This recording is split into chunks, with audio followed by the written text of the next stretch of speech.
Did you know that Anchor is the easiest way to make a podcast? Let me explain. It's free. There's creation tools that allow you to record and edit your podcast right from your phone, the palm of your hand, or use a computer if you want.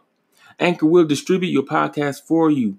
For Spotify, Apple Podcasts, Google Podcasts, Stitcher, and many more. You can make money from your podcast with absolutely no minimum listenership. It's everything you need to make a podcast in one place. Start by downloading the free Anchor app or go to anchor.fm to get started. That's ANCHOR.FM to get started.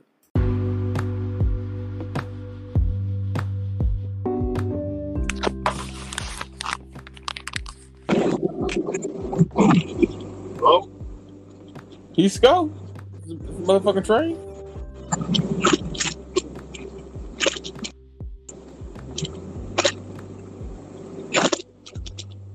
Is this or ain't this the motherfucking train?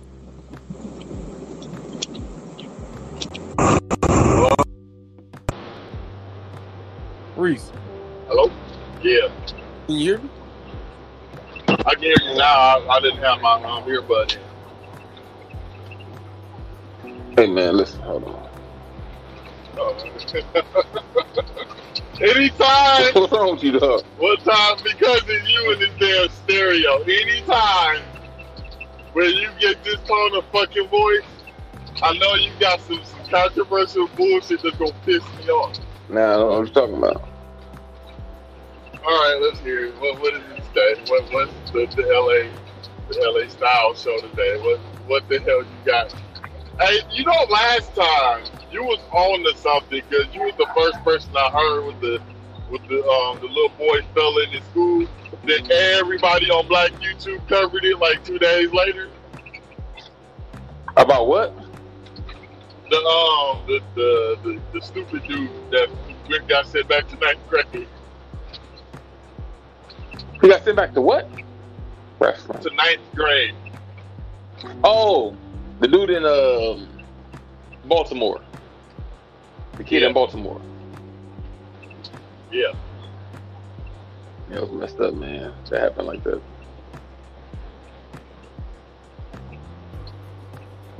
Okay. The greatest WWE superstar. Yeah, who your top two? Who you giving credit to is like, man, without these two. It's up to you. That's only you can decide that. That's why when you name your top two, that's not, no. Nah, nigga, when you name your top two, I need to know why. That's how you gonna measure them. I can't measure them. You gotta do that. If you just ain't somebody that's trash, I see if you did a top 10, because that's not. You gonna do the Great Khali. I think there is a two though. Man, because it could That's be not saying the other one's not good or the other one's not great. But who is your top two that you give the most influential to you or most credit to you or who, whatever? You gotta pick two. That's the controversial part. There's too many up there, dude. There's too many up there. No. This is impossible. No, so look at all the greats on my top, because I'm more of an actual skill-based person. So, how do you choose between Kurt Angle, Shawn Michaels, Bret Hart, Chris Benoit, regardless of what he did and how he went out? How do you choose between them, dude? It's easy. Listen, Stone Cold is in my top two. Off top. I don't give a fuck who even the second person is. Stone Cold is actually my number one. How you feel about that? Stone Cold is the highest drawing wrestler of all time, man. He literally is the reason WWE went and became a publicly traded company. I've seen Stone Cold in person many times. He always sold out the arena. So, how do you argue with that? But he wouldn't be my top two because I was more of a Rock fan.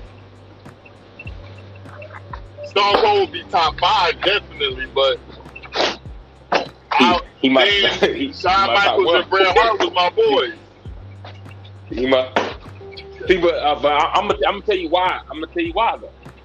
Against me, right? This is my choice. It's not something that we trying to agree or figure out together. It's individually. Because everybody came into wrestling different. Somebody else might come in here, and that motherfucker might be 50 years old. That nigga might say Papa Shango or some shit. Great wrestler. I can't say nothing against that. Because maybe he only fuck with this wrestler now. I can tell you at the bottom of the Papa list. Shango, you need to be slapped. Go ahead, let's hear the bottom. Roman Reigns.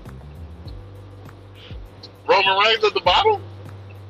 On mine. He at the very bottom, but he one of the niggas that's people will look at like, oh man, Roman Reigns ain't good. He ain't good, bro. He ain't good, bro. You know what's crazy? Bray Wyatt is an all-around better character than Roman Reigns in every aspect, in my personal opinion. I don't like what they're doing with the Fiend, but when he was a Bray Wyatt, I love that nigga way more than I've ever even liked Roman Reigns. Me too. As a character, as a wrestler, as a overall anything. The thing about Bray Wyatt to me, Roman Reigns was forced. He was a force. Yeah. They forced him to like us. Like they kept on putting him in situations, even though niggas didn't like him. They kept on putting him in situations like, nah, like he gonna be the good. And it's like, bro, like that. These niggas ain't really came into their own, and they just like trying to spoon feed people. Like, nah, he the champion. Like, man, listen, man, why the fuck is Seth Rollins heavyweight champion? He ain't even a heavyweight. Why the fuck is Kofi Kingston? Kofi fucking heavyweight champion. We got niggas like Bobby Lashley and Brock Lesnar and Roman Reigns. Randy Orton. These two niggas. These two niggas. Bobby Lashley is the current champion. Come on, man. Yeah, now Bobby Lashley is the champion. I don't keep up with the current when he was product here. now. He should have been one of those niggas when he was here the first time. Him and Brock Lesnar was supposed to have a long standing feud, and then that nigga left. Not Brock Lesnar, Lashley left. Yeah, for whatever reasons for that. But Bobby Lashley the first time around was so bland. They didn't know what to do with him. Yeah, Brock Lesnar was too. John Cena was. Brock Lesnar was a fucking beast first time around. Did none of these niggas have a catching character? This is like we faded out of the two eras, right? And this is why I give Stone Cold the biggest credit. This is why he is my number one, right?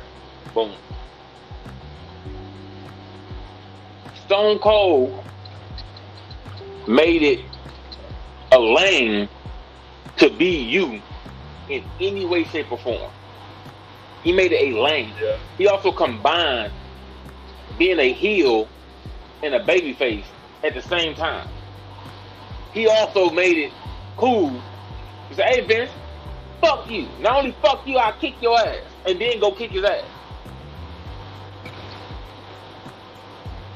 Yeah. Like, he opened the door for Rocky Maivia to turn into The Rock. He opened the door for a lot of niggas. Like, this is where people come into their own individual, like, it's cool just to be like damn near whatever.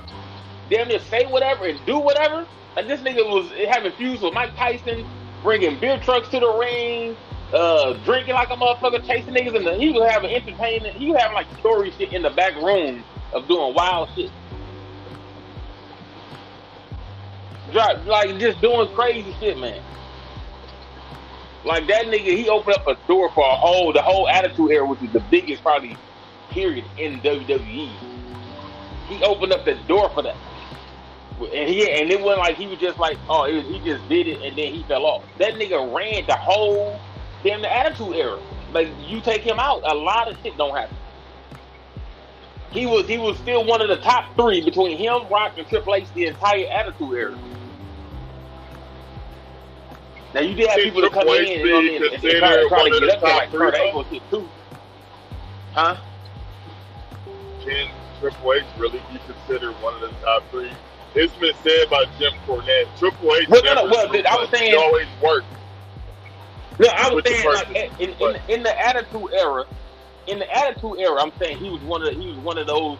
It was him, Rock, and Triple H that used to be back and forth for the title.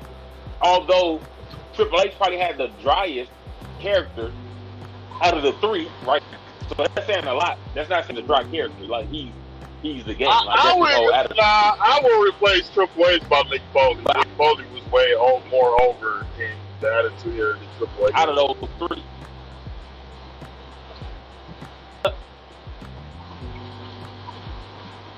You said what, Bisco? I said I would replace Triple H with Mick Foley. I thought Mick Foley was way over in the Attitude Era than Triple H was. Now, Mick, he was there, but he wasn't as. You got he's keeping having The Rock and Stone Cold, along with his run in D-Generation X, which as a group is affecting WWE like a motherfucker. Same with anybody. Hey, your phone breaking up. Yeah, I don't know why. What this thing doing? Just breaking up. Yeah, but if I replace that nigga with anybody, it'd probably only be Shawn Michaels. Yeah, and Shawn Michaels, look how long his career expanded and how many great fucking matches he had. So mine will probably be Shawn Michaels #1, and The Rock. So you put Undertaker at? Undertaker is in my top 5 just because the Undertaker really, because I love the character. Undertaker didn't start having good matches after like the year 2000, bro. His matches, but his injury was ridiculous, though. Yeah, everybody just came for the Undertaker entrance, but his matches were trash. You just came for the spectacle of that entrance. Kurt Angle is my boy, man. Nobody's gonna out wrestle Kurt Angle. He used to put on some fucking 10-star matches. Bret Hart, I love Bret Hart growing up. It'd be very rare to see a bad Bret Hart match. So that's why I like you put your boy say top 2. Where you put the original, your boy Razor Ramon?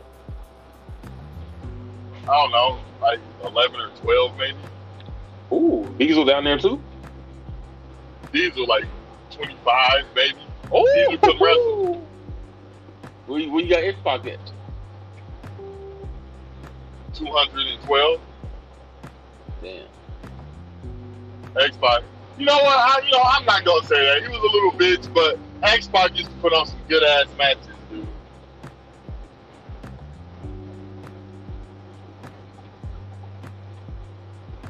One, 2, 3 kid or whatever the fuck he used to be called. Yeah, I used to enjoy X-Pac matches, but he wasn't a captivating character at all. So what you put him with your favorite? I thought your favorite boy of all time was gonna be on there. You didn't put him up there? These are my top wrestlers. You better say John Cena because that's your boy. No, he's not. Shawn Michaels, you motherfucker, how dare you?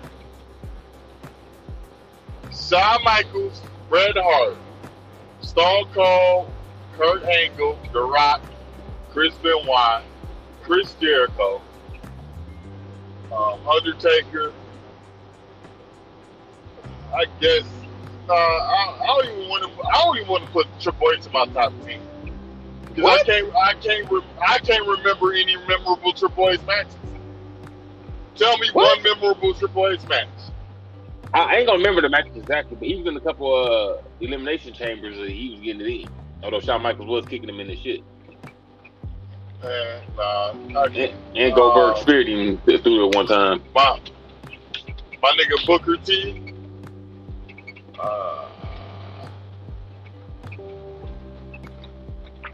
There's so many. I'm waiting on you to say EG, man. What's going on? EG? Who the hell is that? Eddie. Well, you got my nigga, I forgot all about Eddie. Eddie is one of the greatest wrestlers of all time. Eddie always put us in the You gonna leave my nigga Eddie out? Oh, he disrespectful, dog. No, I was trying to remember my top 10. Eddie ain't in the top 10? You know, I name was like trying to 12. You remember ain't my said top Eddie 10. not one time. I didn't name 12 people. I named 7.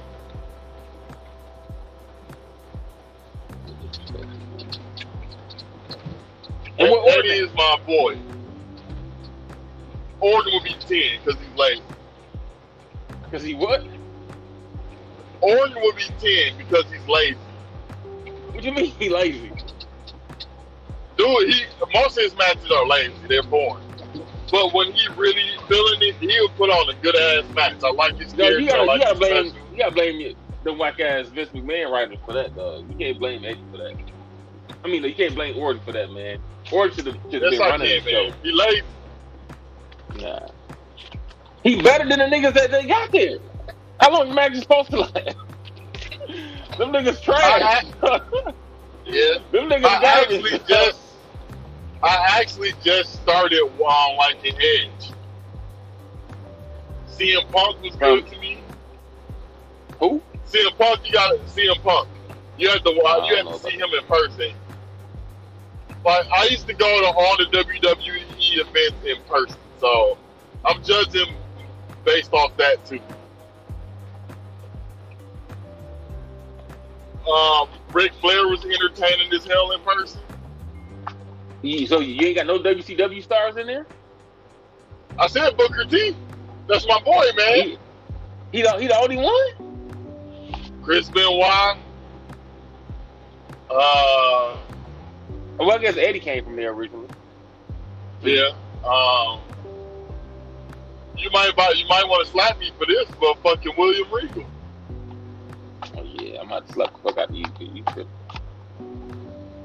William Regal, he can wrestle his ass off. Man, you was better off naming Dean Malenko than that nigga.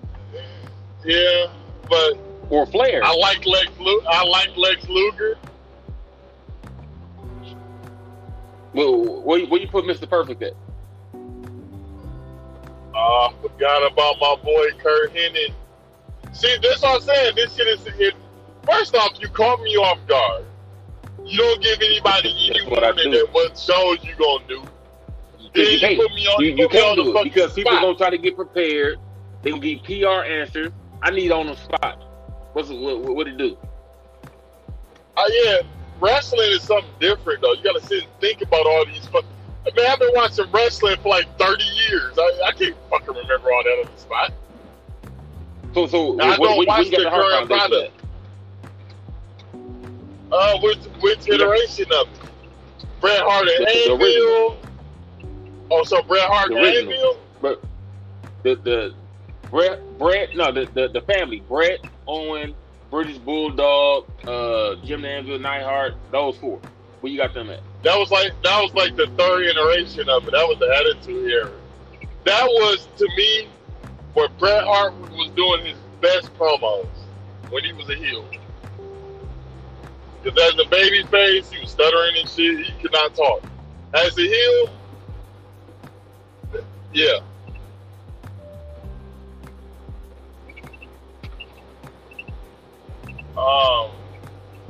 British Bulldog was past his prime. At that point, Brian Pillman was pretty much done. Owen Hart was my nigga, dude. I used to love Owen Hart. Yeah, man. This is once again, it's too much to just pop up on somebody.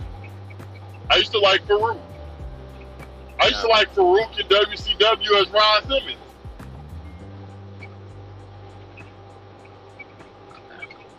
I like that nigga in WWE. Damn. That's my nigga. Yeah. That whack ass Ahmed Johnson fell off. D'Lo Brown fell off. Ahmed Johnson and D'Lo Brown was never on or fall off. Then the nigga turned into a pimp. And then the Rock found Versace shirts.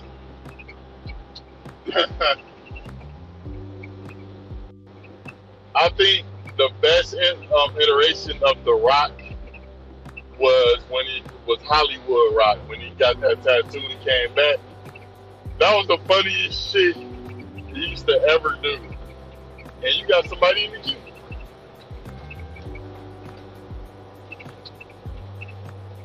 Hold up. Yo, this is the first time calling, but I just saw that. What's the name? Greatest performer of all time is between Shawn Michaels and The Undertaker. I'd say Undertaker because he's been in the game a lot longer and done a lot more shit. You know what I'm saying? And outlasted Shawn Michaels by at least 10 years doing the damn thing. You know what I'm saying? He got set on fire during one of his matches and still fired to finish the match. How's your boy? It's Killjoy. Undertaker all day. Ooh. All right. I gotta push back on him. I hate to do this to him. But let me come at you like that, Killjoy. You said Undertaker on Michael. Undertaker was not there. Undertaker came in 92. Shawn Michaels started wrestling with WWF in, I believe, 89. He started in 84, 85 in the AWA with Marty Jannetty and The Rock when he was super green. So, even in WWF, no, he was not there longer than, Undertaker was not there longer than Shawn Michaels.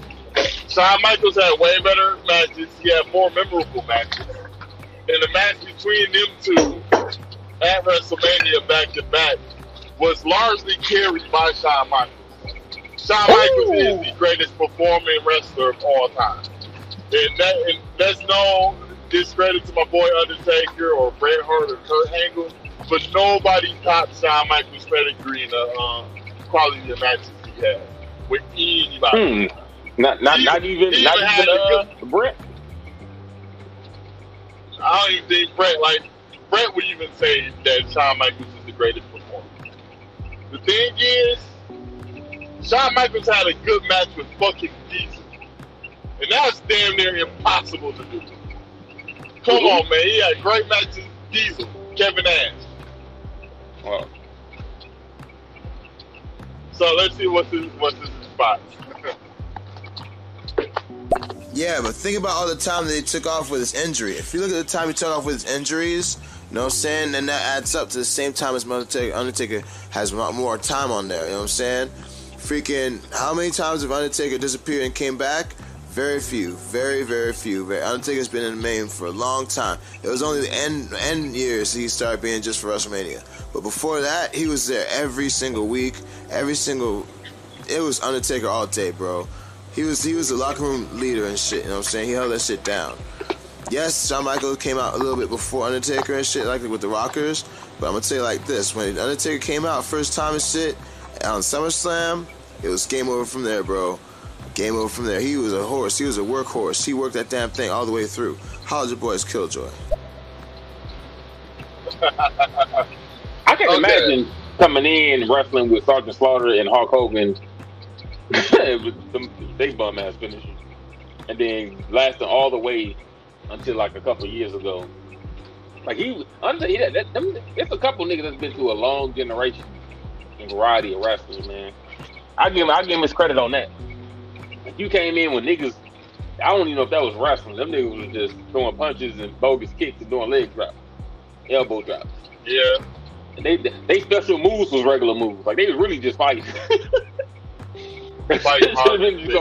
WWF World Wrestling, they shouldn't even wrestle, just World Fighting Federation. WFF is what it should have been. So them motherfuckers wasn't wrestling at all. That's what it should have been. And for certain niggas to go through that, to actually starting to get into a little bit technical, and then the showcase, they came along. That's a long way, man. From the 80s, from like 80 or whatever it was, to like 2018, 17, something like that. That's a lot of generations of how wrestling changed. You know what I mean? So to stick in there and still be, yeah. You said, what's up? Okay. I was saying, can you hear me? I changed the earbud. Yeah, but for you to go through them many generations and style of wrestling, and for your name to still be up there, like you just didn't fall off when the new shit came, I give him props for that. I'm telling you, he get big props for that. Him and, because he wasn't the only one. Him, Shawn Michaels, Hulk Hogan is so overrated. They should have been dropped that nigga. He's just like the Rocky of wrestling. I don't know why. He was way better.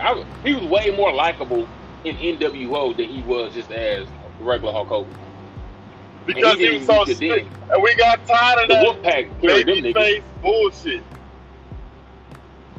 I mean, they got to get off that. That's that John Cena shit. That's what carries John Cena a lot. It's like, man, why y'all?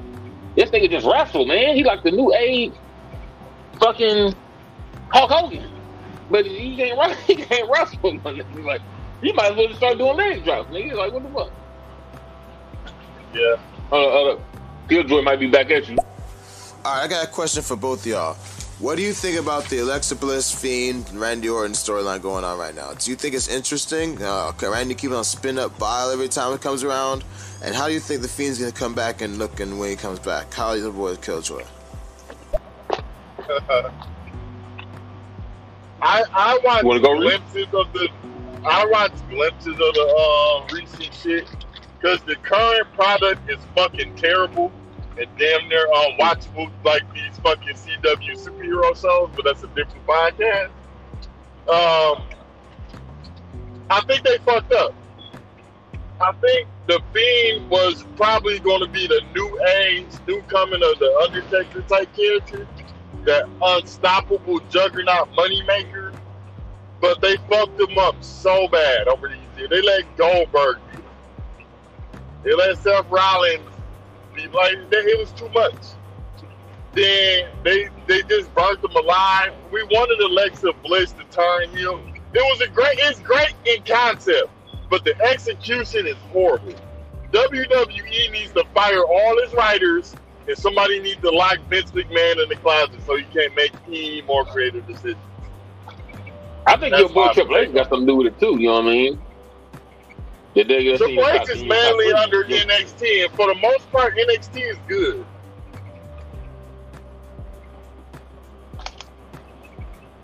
Vince McMahon is leave the Fiend alone, and Randy Orton don't need no help. Outside of what they do have in common in both their situations is the writing for their character is trash. Bray Wyatt should have stayed who he was. He was good with who he was. You know what I mean? With the power and everything. Like, yeah, he was cool how his character was. He was already set up. He had a feud in his defense. He was already in the line. Him and Randy Orton with battling for the world championship. What you did when you changed their character or when you fucked with their character, you knocked them all the way back down the totem pole. Wyatt was just in the whole feud with John Cena for the world championship, along with Randy Orton. Now these niggas ain't even they ain't even in contenders for titles because you make them look so bad that they both look retarded. Like their character is supposed to be like insane or crazy or whatever the case is, and that shit don't work in matches. That shit didn't work for Al Snow. And that shit ain't working now. I don't know why they like doing that dumbass shit, but it's not cool. It never works for any character. Like you don't have to have a crazy character. They don't have to be the gimmick. Like I don't know if these niggas like y'all just trying to make them be more like Mankind type of niggas. Like you know what I mean? Have niggas like multiple personalities, doing some Mick Foley type shit. But you need to stop that. You just fucking up. And this is why there ain't nobody up top for y'all titles. Because y'all got them niggas doing crazy shit down, you knocking their name down. Randy Orton should be Randy Orton. He was already set up in Evolution to be one of the top niggas. Right or wrong, Reese? That was the part of Evolution was to set up him and Batista as being the next Ric Flair and Triple H to pass the torch. Fuck you.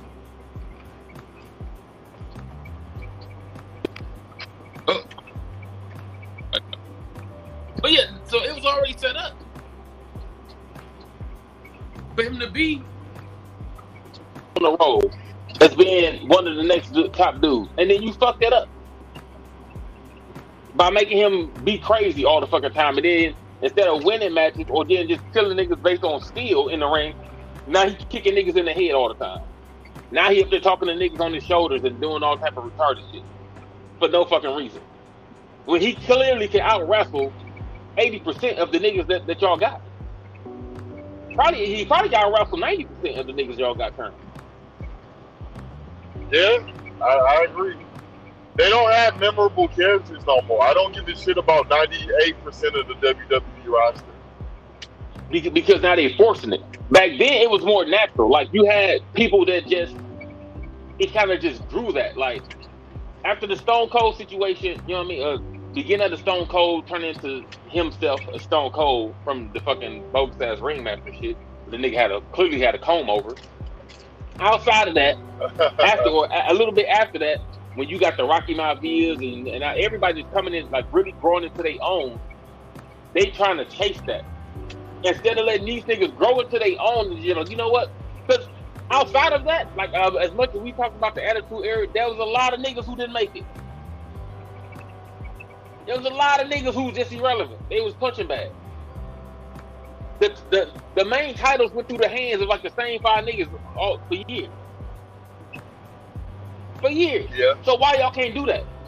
Everybody not a superstar. Why you keep trying to force the niggas to be superstars outside of, well, except for letting the people that's already proved and showed that you done groomed all these years to be the superstars, be superstars. Randy Orton is a superstar already. Why you got him taking the back seat to Kofi? Why is he taking the back seat to what's the nigga with the fucking why he shouldn't be taking the back seat to that nigga ever. Daniel Bryan.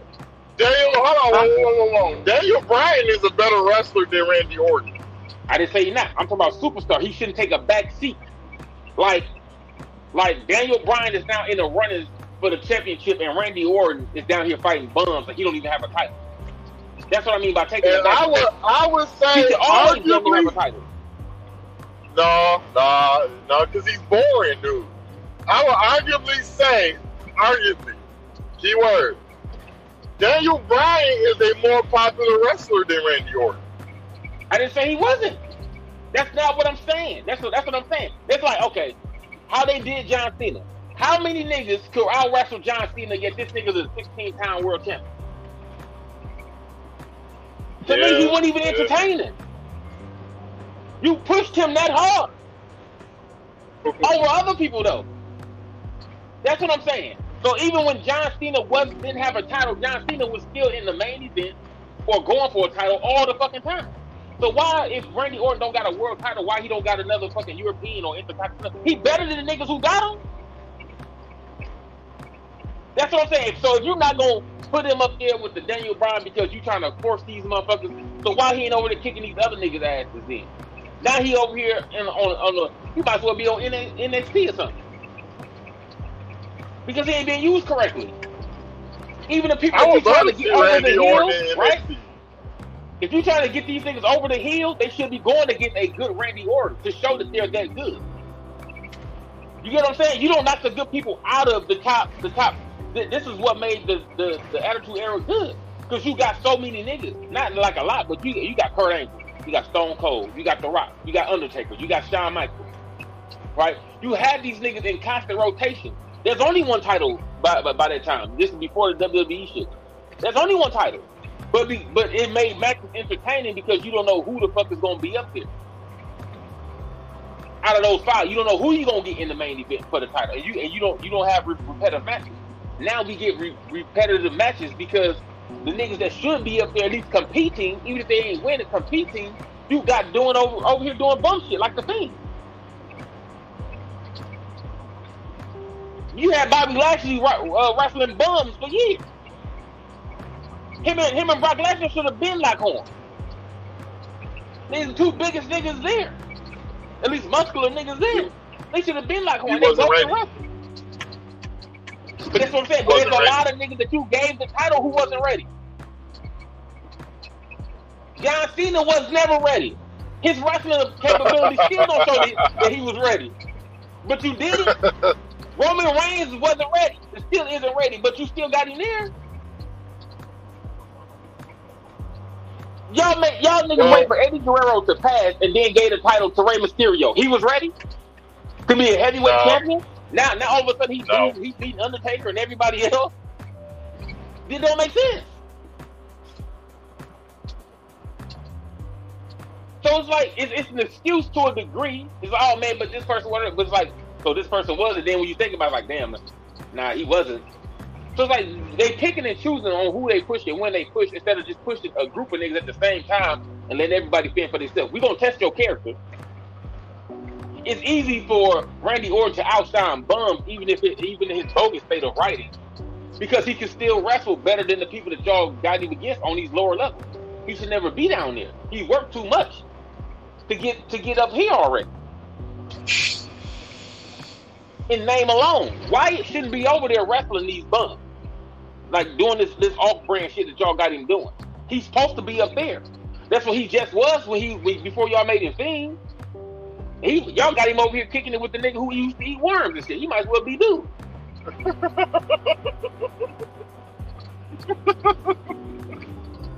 You alright, B. Scott? Hold on, we finna go through these chats real quick. We don't talk about that.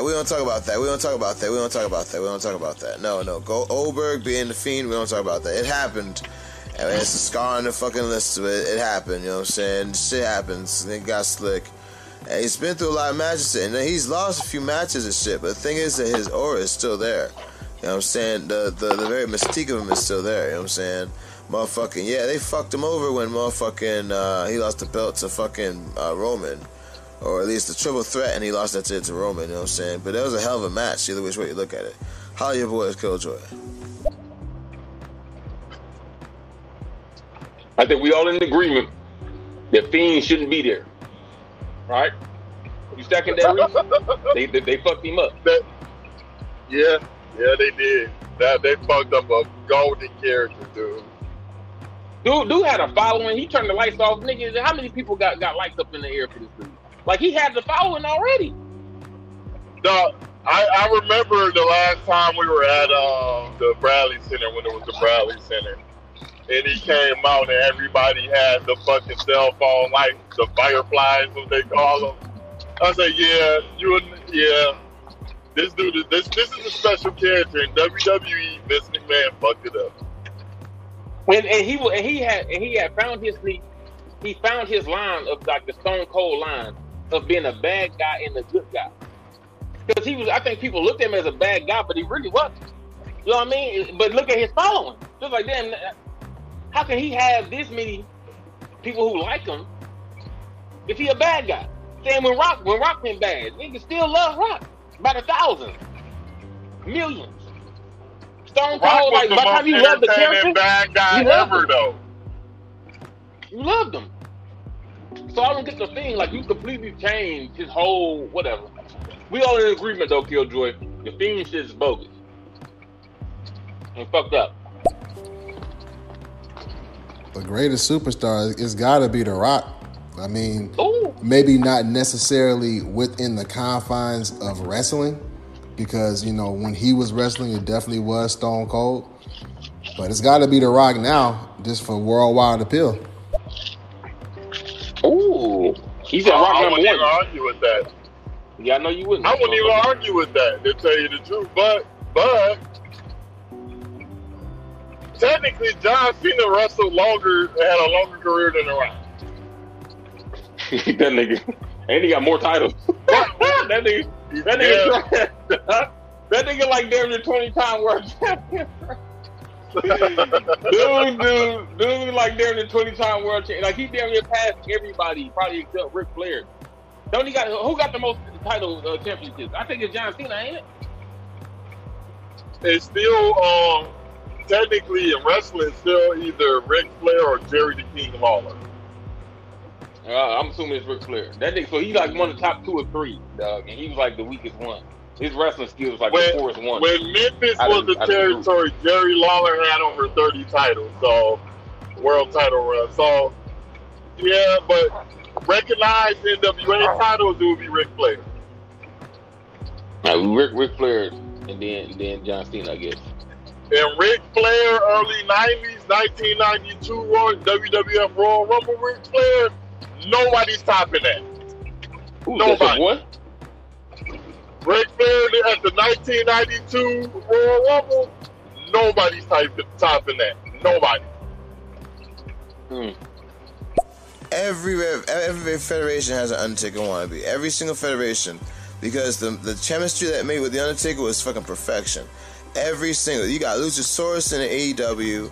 You know what I'm saying? You got freaking Sting from WCW. You know what I'm saying? You got all the fucking boys trying to be the Undertaker at the time. You know what I'm saying? Why? Because the formula works.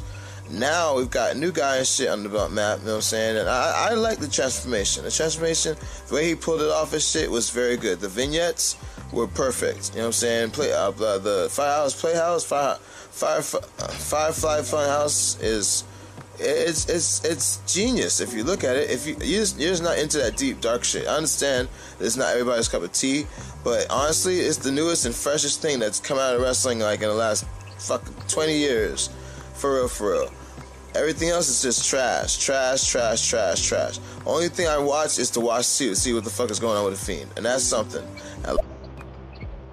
Now listen, he probably got another one, but I'm gonna say this very quick. The Fiend would work. Not saying it's Bray Wyatt as the Fiend. The Fiend would work if you came in like that. If there was a character that came in like that, Undertaker wasn't somebody else per se, and then like for fucking damn near 10 years, and then all of a sudden went crazy and then turned into the Undertaker. Now he did have a little stint before the Undertaker, you know what I mean? But he wasn't this person for 10 years and then been a Fiend or the Undertaker for the next few years. Especially depending on when you came into it. Bray Wyatt was already at the top. He was already in his generation. This is when the Stone Cold and Rock's them is gone. Now it's on, like, Bray is up there along with the John Cena, Rock coming back from time to time, and John Cena beefing with Triple H and The Rock a little bit. Stone Cold really out the picture, and they was really kind of passing the torch to John Cena. At this point in time, it's John Cena, Bray Wyatt, Brock Lesnar. Because remember, Brock and Cena had like a long feud. It's really so it's like Brock,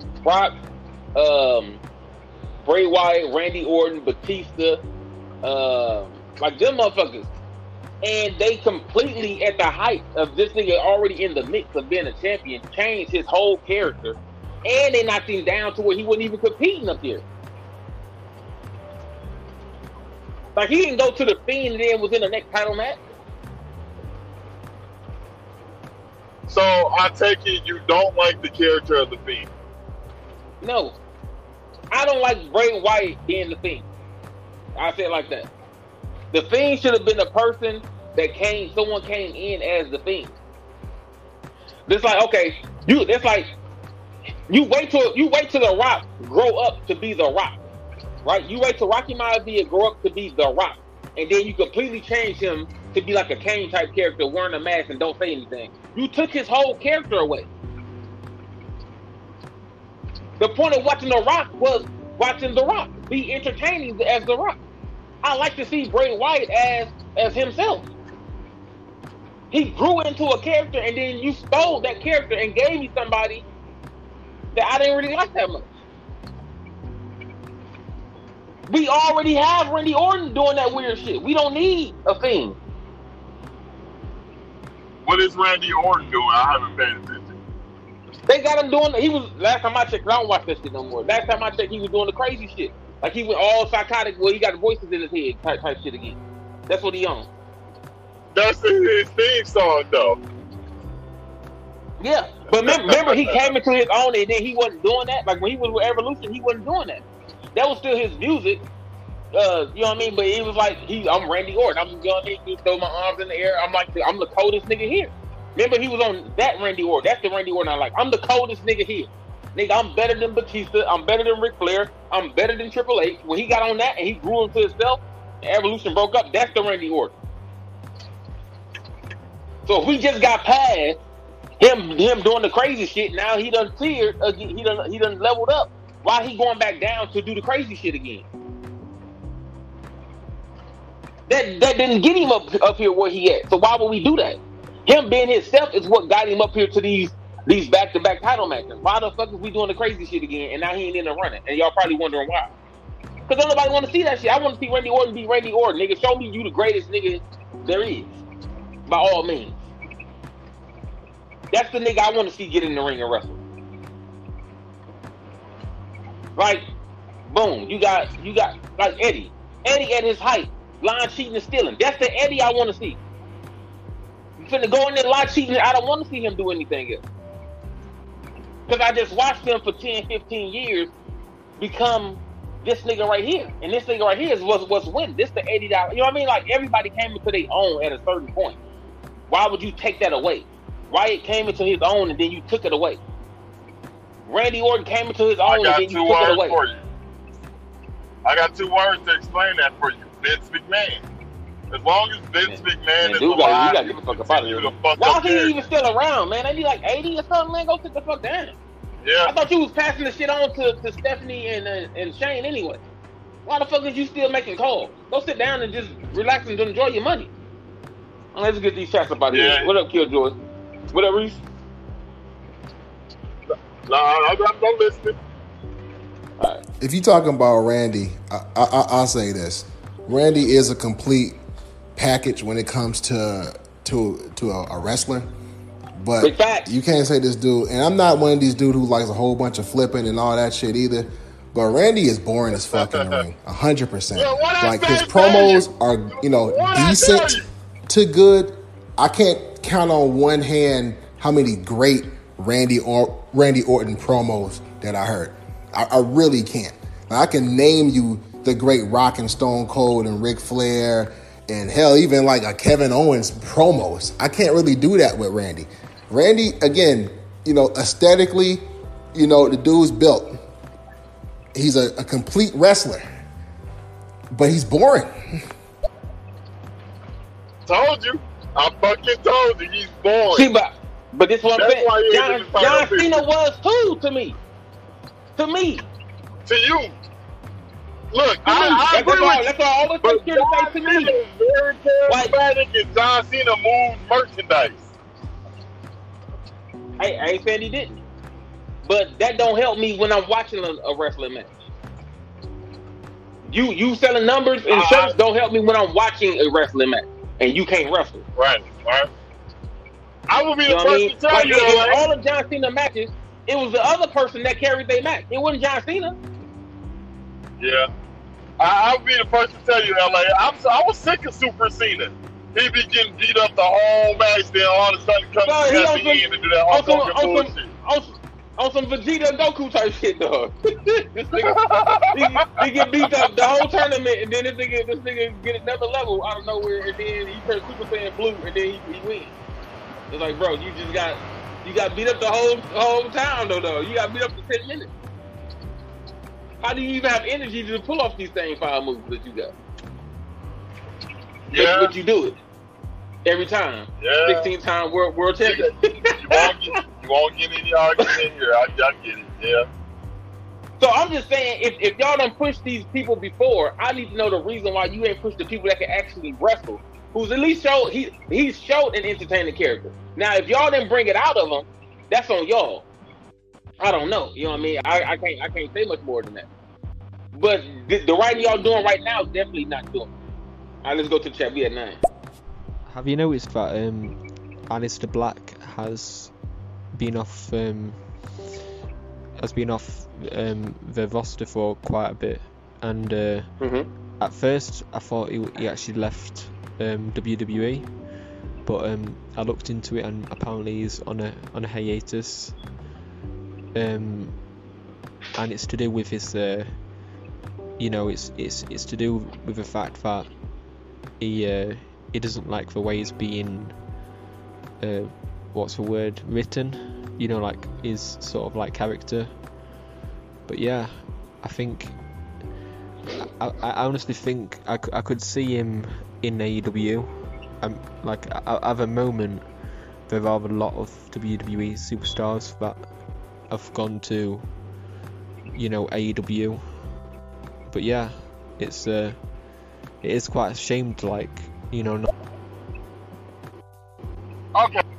Mr. Black's been MIA, like he's been on milk cards. I haven't seen Mr. Black since like last year. And speaking of what you're talking about, he's another misused talent because the Vince McMahon and his comedy writers, as Jim Cornette put it, they're like, Name one. Anybody in the chat. Anybody. Killjoy, anybody. Name one Everybody what? over there, FTR, Good Brother, they all become fucked up. So, yeah, I get what you're saying, and I will be on the hiatus too with these weak-ass writers, man, but they don't know what to do with all the talent they got. Look, they don't even know what to do with AJ Styles. One of the greatest modern wrestlers of all time. Look how they're using him. AJ Styles, fucking Impact, WWE, Japan, they got titles everywhere, and they don't know how to use Shinsuke Nakamura, one of the greatest entrances, latest and hardest workers. WWE do not know how to use them. But yeah, that was my response to you, brother. Shout out to you, Bailey. When do you think that The Fiend will return as well? Yeah, they need to leave the Fiend where he at. I'm sorry to say, Bray Wyatt is one of my favorite wrestlers, especially when you come to the new age modern wrestlers. But they fucked the Fiend up.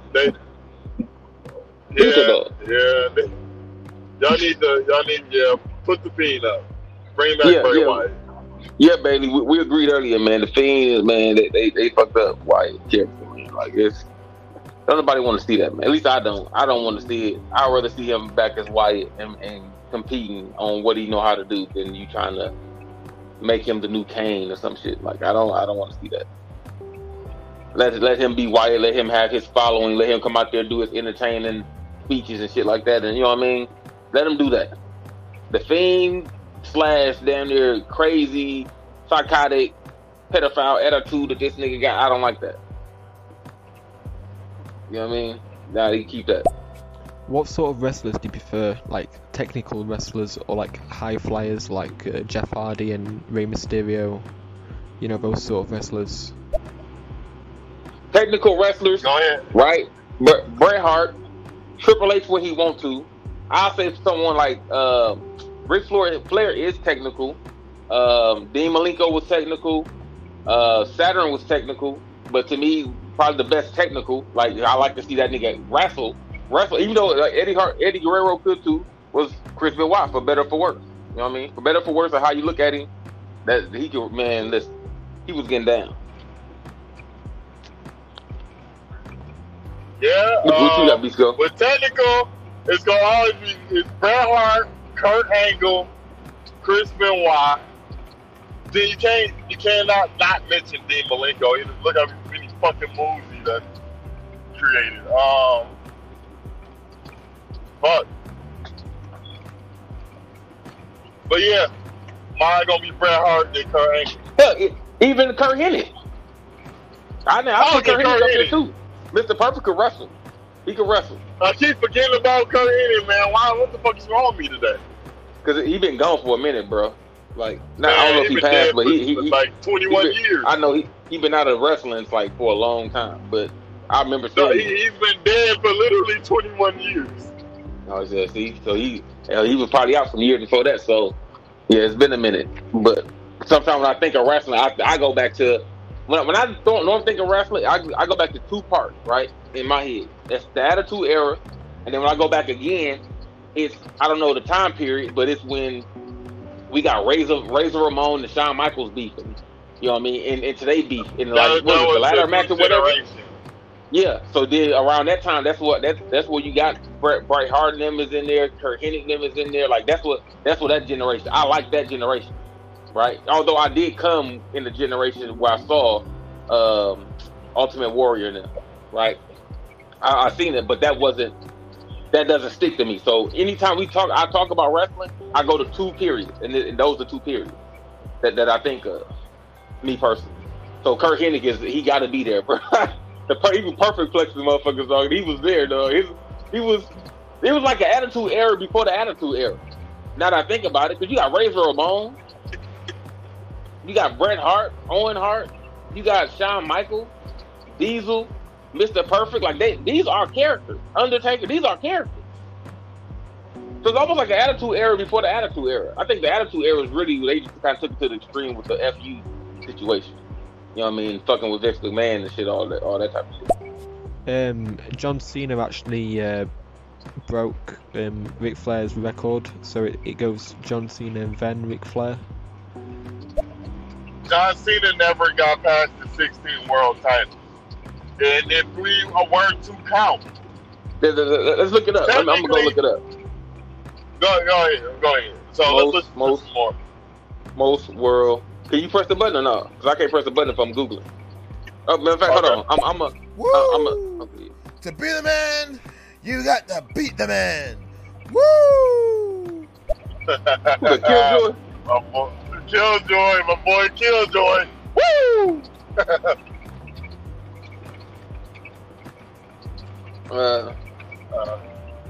Regions. So I keep playing messages. Yeah. You keep going. Why is about a region? Now, see, that's the thing. Undertaker was able to transform himself from the dark one to the black one to the dark one. So why can't freaking Bray Wyatt go from a cult leader to a demon to something else? Probably. You know what I'm saying? Why is it just the Undertaker that could switch up and it'd be all good? You know what I'm saying? Now, the thing is that everything that's happened to Bray Wyatt as Bray Wyatt is being taken care of by the Fiend. If you look at every beef he's had, except for Goldberg, every big win he's had has been against motherfuckers that fucked him over back in the day. You know what I'm saying? Randy Orton, fucking, what's his name? Daniel Bryan, motherfucking Finn Balor. Finn Balor was back in NXT though. That was an old school flat beef. You know what I'm saying? But anyway.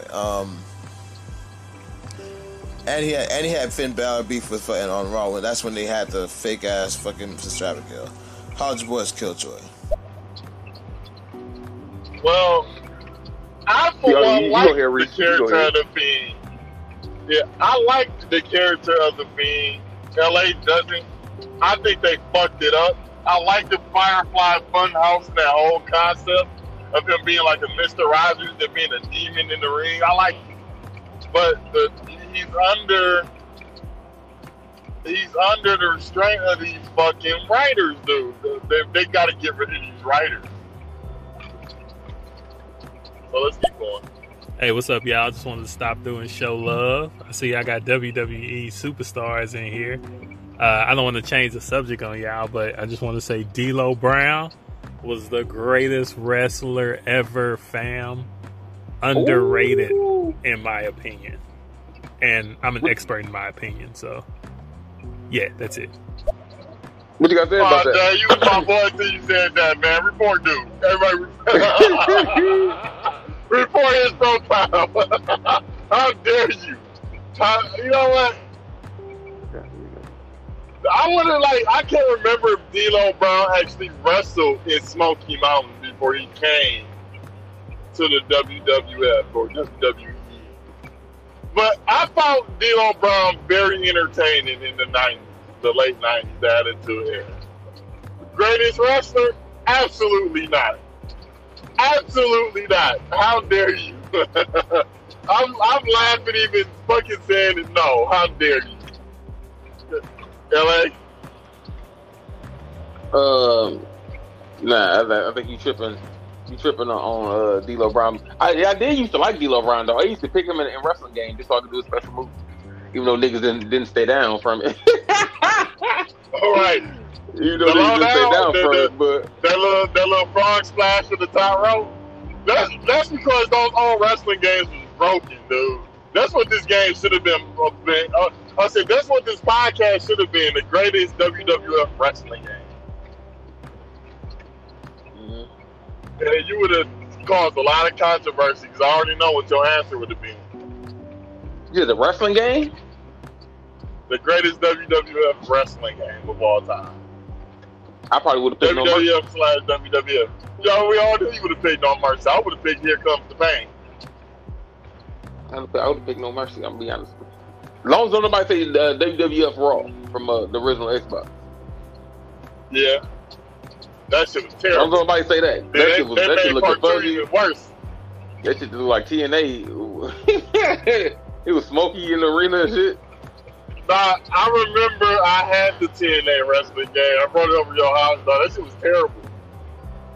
TNA was both They that first joint that they had. I That don't know was, if they had that any was more. fucking terrible. Nope. Just that one. How recent is this? Let me look at this shit. I got a feeling What they're they not. I don't think they count all of, because they like separated. I'm trying to find world titles, but I think they separated from. I might have to look up Ric Flair's all of his titles by platform, because they're not gonna show me all of the ones he has, like, period. I think that's the problem. So right now I'm saying John Cena was 16. Hold on, where's not history? You should bring me over here. Well, But I know Ric Flair got more than 16. John Cena was 16. And who Triple are H some of was 14. y'all's like favorite underrated wrestlers? WCW, WWF, WWE, you know, just any era.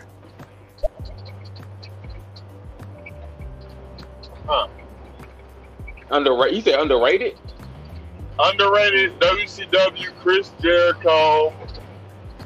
I used to like Shelton Benjamin, to be honest with you. Oh, Sheldon was the nigga, dog. Sheldon is a fucking athletic beast. He was misused. Actually, him and Charlie Haas were probably both misused, but Sheldon was really misused, in my personal opinion. His talent is underrated. You know what I mean? Maybe his character wasn't. Maybe he just couldn't find his own character, you know what I mean, to present himself, or maybe they just couldn't write him a good character. But skill-wise, like, he should have went further than, in my personal opinion, than what he went, to be honest with you. Yeah. Way further than what he went. He's doing good right now with the Hurt Business. Oh, yeah. Got that, like, the underground shit? 12. The Hurt Business is like the stable of the angry black wrestlers. MVP, Bobby Lashley. MVP down there. Underrated. I really think Owen Hart was underrated. Dude, he was a good ass wrestler. It was very rare that he had a bad match. Okay, so boom. So John Cena has 16, right? He has 13 championships in the WWE. Well, he has 13 WWE championship title reigns, and he has 3 World Heavyweight Championship title reigns, right? Which is the WCW title. So John Cena has 16, right? Flair has 2 WWE Championship title reigns, 6 WCW World Heavyweight Championship title reigns, and then 8 NWA World Heavyweight Championship title reigns, which is 16. But what they don't say over on the side, because they don't add it in, it says, however, his actual number of world championships exceeds that of the 16, with Flair himself stating 21 world titles. In the NWA, Flair is recognized as holding the title 10 times, but WWE only recognizes 8. In WCW, Flair was recognized as an 8-time champion, but WWE only recognizes 6 for whatever the fuck reason. Also, with that, counting his first reign as one of his 8 NWA title reigns and ignoring a title vacancy that occurred in 1994. Okay, that's neither here nor there. So where's the other part of it, right? So I guess he has 18. So he would have the most. You know what I mean? At least that I can see at the I don't know how old this information is. But technically, he would have the most. I would concur with that. It would be Ric Flair. Sorry, Cena fans. Ha. I know that's LA favorite wrestler, so I hate to break man, I used to hate that nigga, dog. I used to get mad that you even like that dude. What are you talking about? I like him. Like, where is this coming from? You did like that. The Triple H and Orton tied at 14.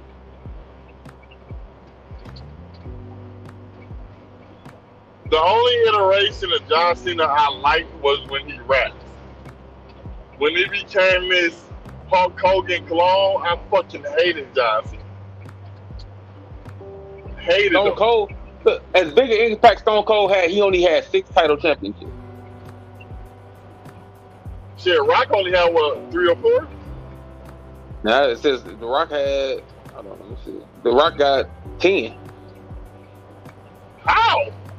He got 8 WWE championships, and then he got 2 WCW championships. The Stone Cold only has 6 WWE championships. He got no WCW championships. I don't know. But you, well, we got. I think Stone Cold had. I think Stone Cold had. I think he had longer reign as champion. No, Stone Cold career was shorter in the WWE. Remember, it got cut short in 2003. Yeah, Rock kept coming back, and he was beefing with John Cena, even though who was way below his level, but kept on beefing with that nigga. And that's how that nigga got so many championships. So you need to blame The Rock for John Cena having so many championship wins. Let's go to the queue. You got plenty of them in the queue, man. Yeah, because I'm trying to find the information. You got to do the queue. Okay, go ahead and run through them. I think John Cena's best gimmick was Doctor of Fogonomics. See? There you go. I concur. That's what I was telling LA here. I like them with the rapping shit. All the rest of that shit was corny. Yeah, I remember he was on that ruthless aggression when he first came in. Like, yeah, he was corny. That nigga had on plain underwear and shit. Plain SmackDown tights. Yeah, that nigga, he like a default character in that motherfucker. He's all trying to slap people for some reason. Sorry, I'm eating. I missed the question. What was the question again, bro? Joy, man, you gotta put the sandwich down, man. Right, I don't like what? Yo, Joe, you tripping, man. We can't holler at you if you ain't paying attention. Yeah, we got other questions. Man, I just wanted to say I am not feeling the Fiend, man. I'm not feeling the Fiend or Alexa Bliss. Which is sad because when the Fiend first debuted, you know, I was loving it. You know what I mean? Then he got stale. And then he got hooked up with Alexa Bliss. And I'm thinking, yeah, this is cool, man. They're like Joker and Harley Quinn a little bit. And I was feeling it. And then Raw did what Raw always does and completely shit the bed. Now I hate both of them. Man, if I had things my way, man, Bray Wyatt would go back to his original gimmick, man. I love Bray Wyatt when he first appeared, man. NXT Bray Wyatt was the best Bray Wyatt. Man, they fucked him up. Thanks for listening. All right, so I see we got another LA Styles fan here. Oh my god. Did he say he like Bray Wyatt? I do. I like Bray Wyatt. I get it. I like Bray Wyatt too. And as fucked up as it is, it's hard to disagree with this dude because they fucked the Fiend up. I liked him when he first was introduced. And Raw is unwatchable. Like, let's keep it real. 3 hours, unwatchable. The shit is unwatchable. It's bad, dude. It's like really bad television. For 3 whole fucking hours. I can't get through it. I don't know about you, but I can't. Oh yeah, man. And let me give one of my unpopular wrestling opinions right now. I am not a fan of Drew, man. Drew does nothing for me, man. I just find him so bland. And I didn't like him in NXT, and I don't like him now. I think having the title on Bobby Lashley is a big, big, big improvement. Thanks for listening. I like Drew McIntyre. I respect the complete 360 transformation he done did since he was in WWE the first time. When he was that 3MB weird ass jobber to this built ass Scottish beast. Like, I like him. I don't agree with you, so I don't know.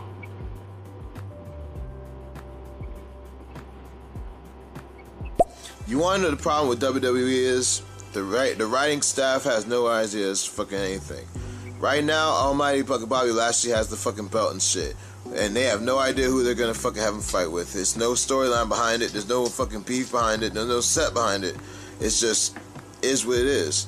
You know what I'm saying? Only one that has a storyline is The Fiend. Ain't that a bitch? The only one that has a straight up storyline is that nigga right there. He set a motherfucker on fire. Come on, man. Come on, man. Seriously. If that's not entertaining, that's entertaining fucking shit right there. And that's what the WWE is about. It's entertainment. You guys might not like the Fiend and shit, and it's all good. It's all your prerogative, you know what I'm saying? But there's millions of people that love that motherfucking shit, yo. And I'm one of them. I've been a motherfucking Bray Wyatt fan since NXT. When he first came in NXT, I liked him and shit because he was on point. The transformation in the Fiend, I like that too. Holla at your boy Killjoy. I agree. I don't know when. Can someone tell us when is WrestleMania this year? Because I think how they be hot potato in the title. I don't know who the almighty Bobby Lashley could face. I do not want him to face Drew McIntyre this early. I would save that program until SummerSlam at least. But who does he face at WrestleMania? If he does that, you can. No. You need a build up. Nope. What do you mean, dog? They don't care about no build up, man. Yeah, he's just like, who can he face? I don't know, but I wouldn't have put the title on Bobby Lashley this close to WrestleMania. I would have had him winning from The Miz at WrestleMania. I would have had The Miz. I wouldn't even have The Miz win the title in the first place, but let's just turn lemons into lemonade, right? I would have had The Miz squeak by like a coward and cheat and win, or just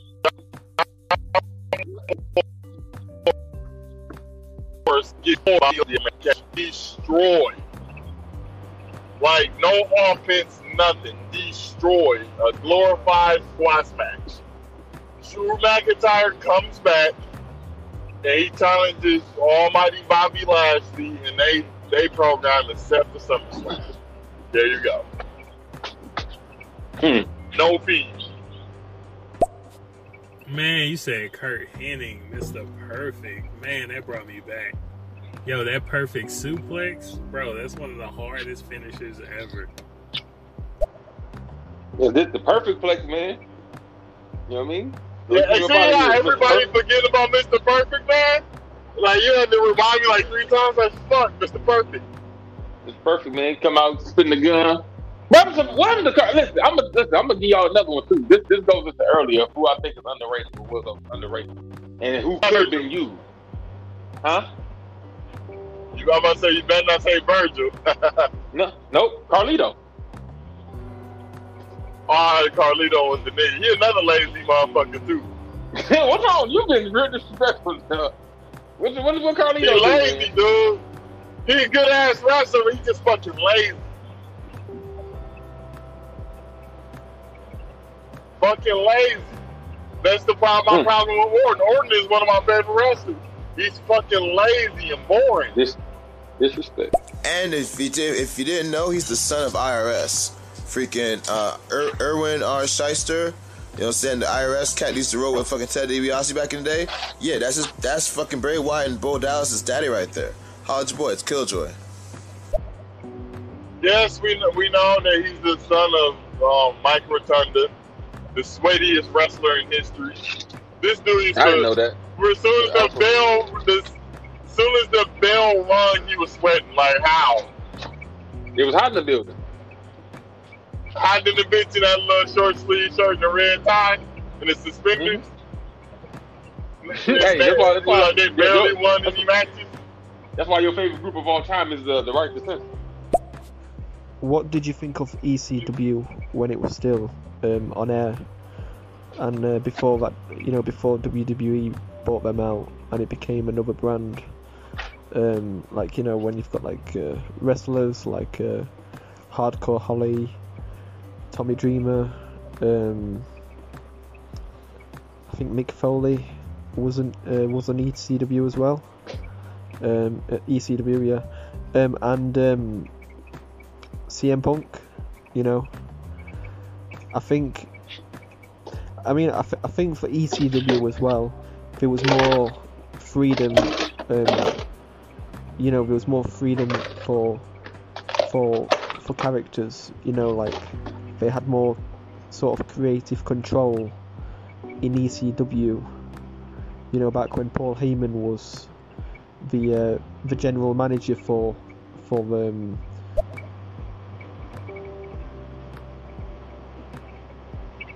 ECW. ECW was around when we were younger, right? Like, I didn't watch too much of it. I watch it now, like the old shit now.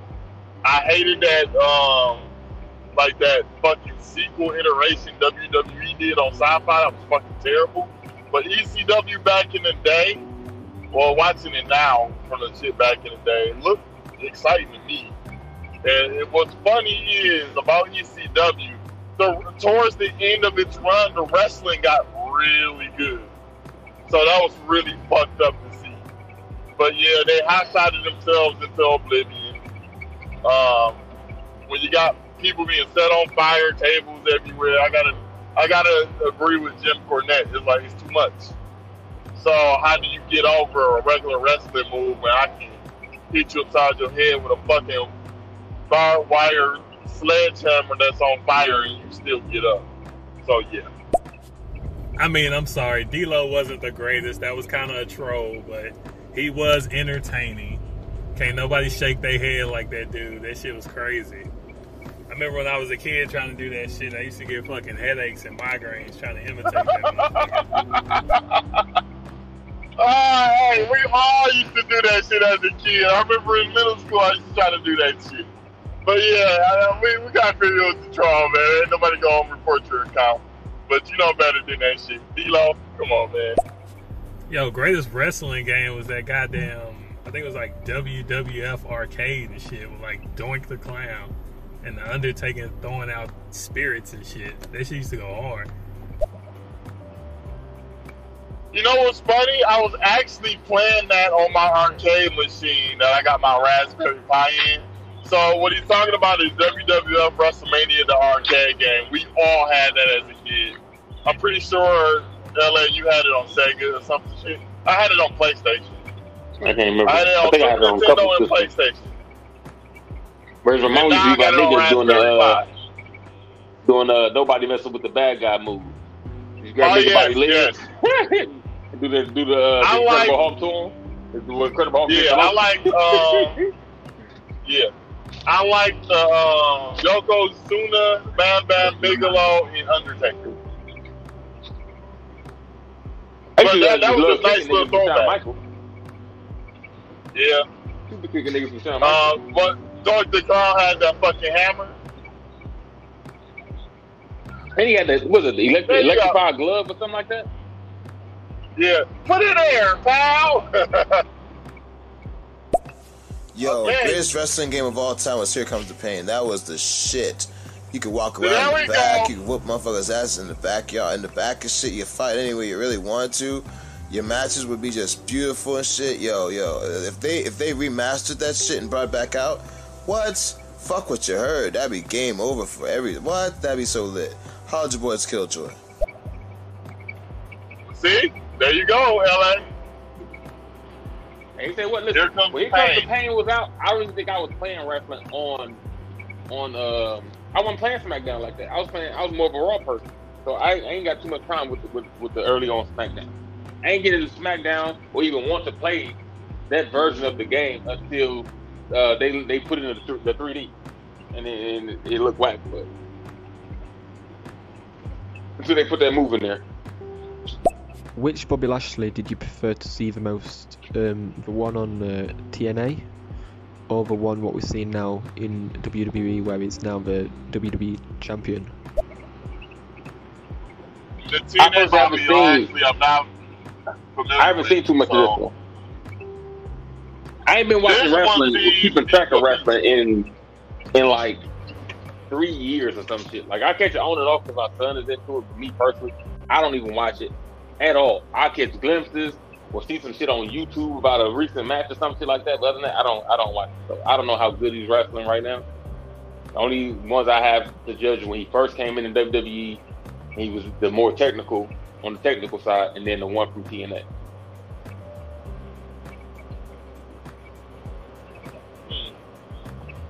Reese said he liked the one from TNA. Well, I never even fucking seen. I heard some promos. I heard he was really good at TNA. He found his stride, but yeah, we can only judge on what he's doing now. I didn't like the first iteration of Bobby Lashley when he was fighting Umaga for Donald Trump and all this other shit. I don't know. He didn't have a character like being that. like he was too early in his character. It's like John Cena his ruthless aggression phase. Yeah, But I gotta judge John Cena like on that. He gonna forever be trash. If I judge him off that, he's forever garbage. Y'all remember Mortis from WCW? Mortis was a fucking underrated character like a motherfucker. He had that beast ass kick. He had fucking hell of a finishing moves. He had all green and stuff like that there. Mortis, Ricky Mortis. Yeah, Mortis. That nigga was badass. How old your boy's Killjoy? So we're talking about Chris Canyon, Mortis. Mortis. What was his name? He had the little skull mask and shit. I remember that. I don't remember any memorable matches from him, but I remember it. But I get you. Hey, Styles just came in. I seen the topic, and the answer is pretty simple. I mean, Bobby Lashley is the champion. Like that's the problem with wrestling. Like, Bobby Lashley is the champion. Wow. Like, how did this happen? Like, how did we let fucking, steroid fucking California Raisin get the title? I mean, I know he looks like something, but, like, he's trash, bro. Like, what? Like, who let this happen? Talk to your boy. Oh my God, the disrespect is fucking real. Look at the champion he just had, and he got a problem with that. That was disrespectful as fuck, dude. Oh my, I don't got any words. I didn't even know you changed the title of the show. What's wrong with wrestling? That's easy. The fucking writers. The fucking comedy writers and Vince McMahon. And all these motherfuckers that want to do all this weird flippity flip-flop wrestling. I don't know. You know, one of the issues with WWE, and that goes back to I forget who question it was. I think it was Bailey who was saying something about how we feel about ECW. Shout out Bailey. I think that was Bailey. I used to like ECW back in the day, and I feel bad. Not bad. I'm disappointed that the WWE bought them and didn't do nothing with them. I thought that they would big up certain categories of WWE, taking like good parts of what they got from ECW and WCW and build up their own. And they never did that. Hardcore division was trash. Always been trash. You pretty much had the same people over and over. Hardcore Holly, Al Snow, Crash Holly. I can't think of nobody else right now until ECW motherfuckers started coming over, and then you got like Taz and them, but it never built its own. And even right now, from what I see, from what I last saw, like can remember, it's almost like everything just merged. Like I remember the U.S. title had a specific meaning. It had you know what I mean? Like European title had a specific meaning. Intercontinental, then they just became belts to have. Right? Everything just merged. You could get we had cruiserweights who became heavyweight champions. Yeah, lightweights that became heavyweight champions. Like now, you could just get any title based on anything. You know what I mean? I remember William Regal used to try to keep the European title alive because it meant something to him. Because he's from Europe, right? Now anybody just grabbing any title, or he at least used to be. So I feel like when they got ECW, they were going to build up their hardcore division specifically, and that's not what happened. Like I don't know what happened. It's really just like I know it was a money move, and you just trying to get them out the way. But I thought they was going to at least take what was good from it and then build on it. And they did. They did. All right. It was tragic. Who do you prefer, Cedric Alexander, Apollo Crews, or Ricochet? Apollo. I like Apollo Crews. When they were here, he was a phenomenal athlete. Haven't seen too much Ricochet or Cedric Alexander, so And that's something from also going into that's something I thought they was gonna do WWE is build up their cruiserweight. Their cruiserweight division in WCW was like they matches was fire. The best on the card. Ultimo Dragon them like they whole division of like the luchadors was fire. My niggas like was fire. Then you bought them and then damn near didn't even bring 2/3 of them niggas over here. Like where they at? He's like I don't know, man. I don't know absolutely right. That a lot of these moves about what they did. WWE should be in a way better place than where it's at. That's all I got to say. But Apollo, in my opinion. And if we're talking about newer guys, God rest his soul, Luke Harper. You know what I'm saying? I think he would, if he had a good solo run and good writing behind it, a good storyline, this shit would have been badass. He was hellified in the ring, strong big man. You know what I'm saying? Fucking. Hey, that shit right there was crazy, man. For real. Luke Harper all day. If we're talking about newer guys, how'd your boys Killjoy? Yeah, I love Luke Harper when he was with the Wyatt family. Big creepy, like hillbilly. I loved it. I didn't watch him while in TNA, unfortunately. Didn't really see too much at the end. But when he was with Bray Wyatt, dog shit. Once again, at the mercy of WWE writers.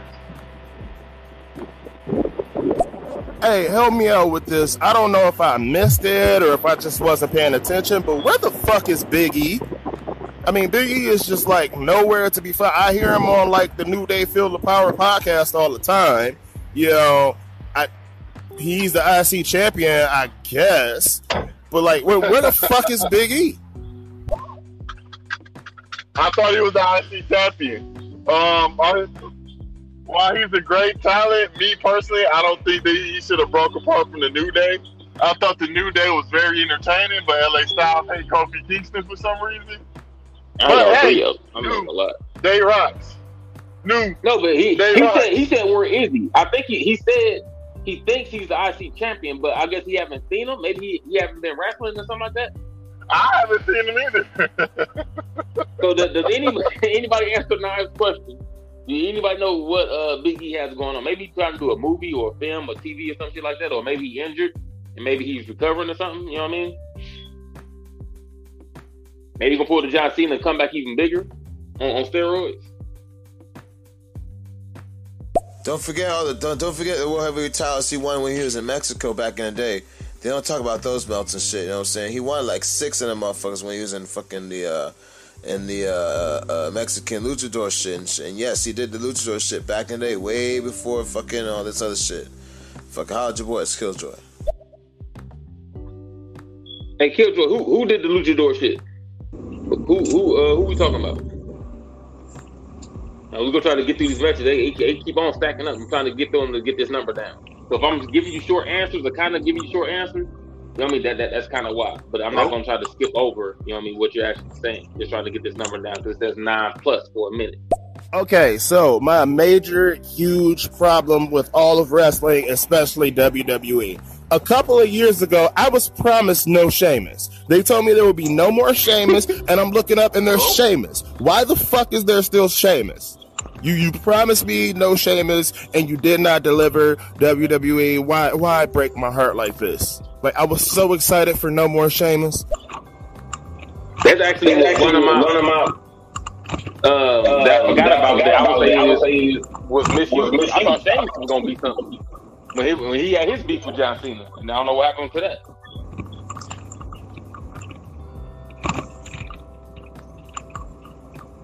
You got anything to say about Sheamus, Viceroy? Because I had a phone call, I got to let me get myself back together. Hold on, because your boy Eric was calling.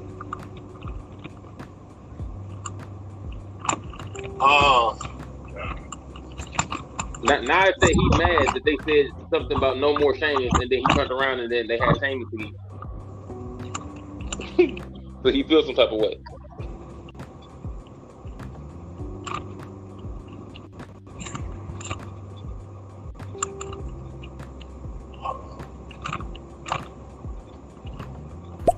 And the way that the Fiend took out fucking Cena at WrestleMania, the whole vignette, fucking Psycho World Universe and shit, you know what I'm saying? It went back to Cena's original days. Everything that Cena went through in his past, he ran through right there in the Fiend's house, you know what I'm saying? That was awesome. Motherfucking the Fiend took care of Cena, you know what I mean? And we ain't seen Cena since. Hallelujah, hallelujah, hallelujah, hallelujah. Holla at your boy, Killjoy. You know your boy Cena still getting his movie career or TV career. He's trying to follow in the steps of The Rock. You know what I mean?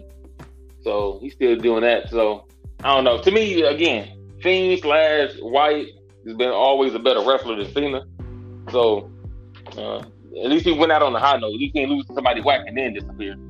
Okay, so my guy that's like, I'm not feeling the Fiend, I'm not feeling Bray Wyatt. I want to take you down a little rabbit hole. Bray Wyatt got hooked up with Alexa Bliss. Now we're not feeling him. Alexa Bliss was in shit with like Asuka and Nia Jax and even Charlotte. We wasn't feeling it. Remember Blake and Murphy in NXT? How they was with Alexa Bliss? We wasn't feeling it. Alexa Bliss, career killer. Ooh. She's saying Alexis Bliss is the anchor, holding people back, huh? So they sabotaging Wyatt or the Fiend. Cyclops, what do you mean? What do you mean you don't like Drew? Did you know that Drew won the championship at WrestleMania in front of fucking nobody? He won it in front of fucking nobody, man. Nah, it's something about his character, man. I never liked Drew McIntyre. I don't know. He's always come out as dry. Again, I haven't watched it in a long time though, so my opinions are not based on anything over the last probably 2 or 3 years. You know what I mean? I've seen YouTube videos, YouTube clips from time to time in my feed. But I really don't watch any matches. I don't watch shows. I don't watch they pay-per-views. So I don't know. You know what I mean? I hear about things, who got the new championship, things like that. Then I see like highlights, the clips from events or whatever the case. Other than that, I don't know what's going on. So my opinion is based on everything before the last few years. And that's how he was around the time I started watching wrestling. His character used to be dry. I didn't like it. What did you think of Lars Sullivan when he was in the WWE? I actually liked it, to be honest with you. I don't know what's going on with Reese. Maybe still getting tested together. I actually like him, no joke. Oh, he there? Hello? Yeah. My shit was muted. I'm up here talking right now. Everybody gonna pay attention to me? Nah, we hear nothing you said. Nothing. Goddamn. What? This big man holding me back, man. In fact, you talking too much shit about his brand. There's so many reasons to like Drew. Like, he's so tall. And he's very wet. And he talks like this. And he says arse instead of ass. And he won the WWE Championship in front of fucking nobody. And they didn't play his song. They played that song by Tiffany. It was like, I think we're alone now. Wow. Okay. And that's also a big issue, right? Drew McIntyre, when I started watching again these few years ago, he was as dry as Nathan Jones was. Alright, he was big for no reason, right? Along with another issue in today's WWE or today's, I haven't seen too much AEW. I do be wanting to catch it, but I just be missing it due to work schedule and whatnot. Is these titles don't mean shit no more, man. Anybody, you don't even have to be a number one contender. You can go. You can go as long as you beat him, you can take his title, man. Like, what's the whole point? And you trying to work your way up to say, like, to prove that I'm worthy of even challenging the person with the title. Like, you need to go back to being like Afro Samurai type of shit. Like, hey, I got the title. You got to beat X amount of people to become the number 2 title, and then you can challenge me. Till then, can't nobody challenge me. They can keep challenging you, like you keep on battling, but can't nobody challenge me unless you number 2. Like, these motherfuckers is just changing hands. Like, you give them to any and everybody. Like, I don't know. You got to sign a portion of your check over to Vince and he'll let you get it or something. Like, I don't know what the fuck's going on. Give Vince a hand job. He'll let you win it for a day. You know what I mean? You might lose the next event, next Thursday or some shit. Anybody can get these titles, and I don't know. I'm not feeling that either. Yeah, we Yo, need Scott more Steiner, Big Papa Pump, underrated, fam. He was kind of a trash wrestler, but that motherfucker was underrated. Big Papa steroids. His brother, Scott, I did like him when he came to WWE, but in my personal opinion, his brother's always been better than him. Scott is more entertaining, but Rick is more technical. That makes sense. Hello, can you But they was good together, and I did like his enthusiastic nature of I'm number one, the big bad booty daddy. You know what I mean? His little early streak, even though I feel like it was short. I don't feel like, damn, was he even in WWE for any amount of years? I feel like it was a short, like a very short run, like damn near like Goldberg. But I don't know. But yeah, I like that thing. He was cool. Hey guys, what's your thoughts on AEW and NXT? I've tried watching AEW once and I really couldn't get into it. I thought it seemed way too indie for myself, and I think NXT is the greatest show going. So I just want to know your thoughts on both shows. Thank you. Reese? LA, can you hear me? Yeah. Hello?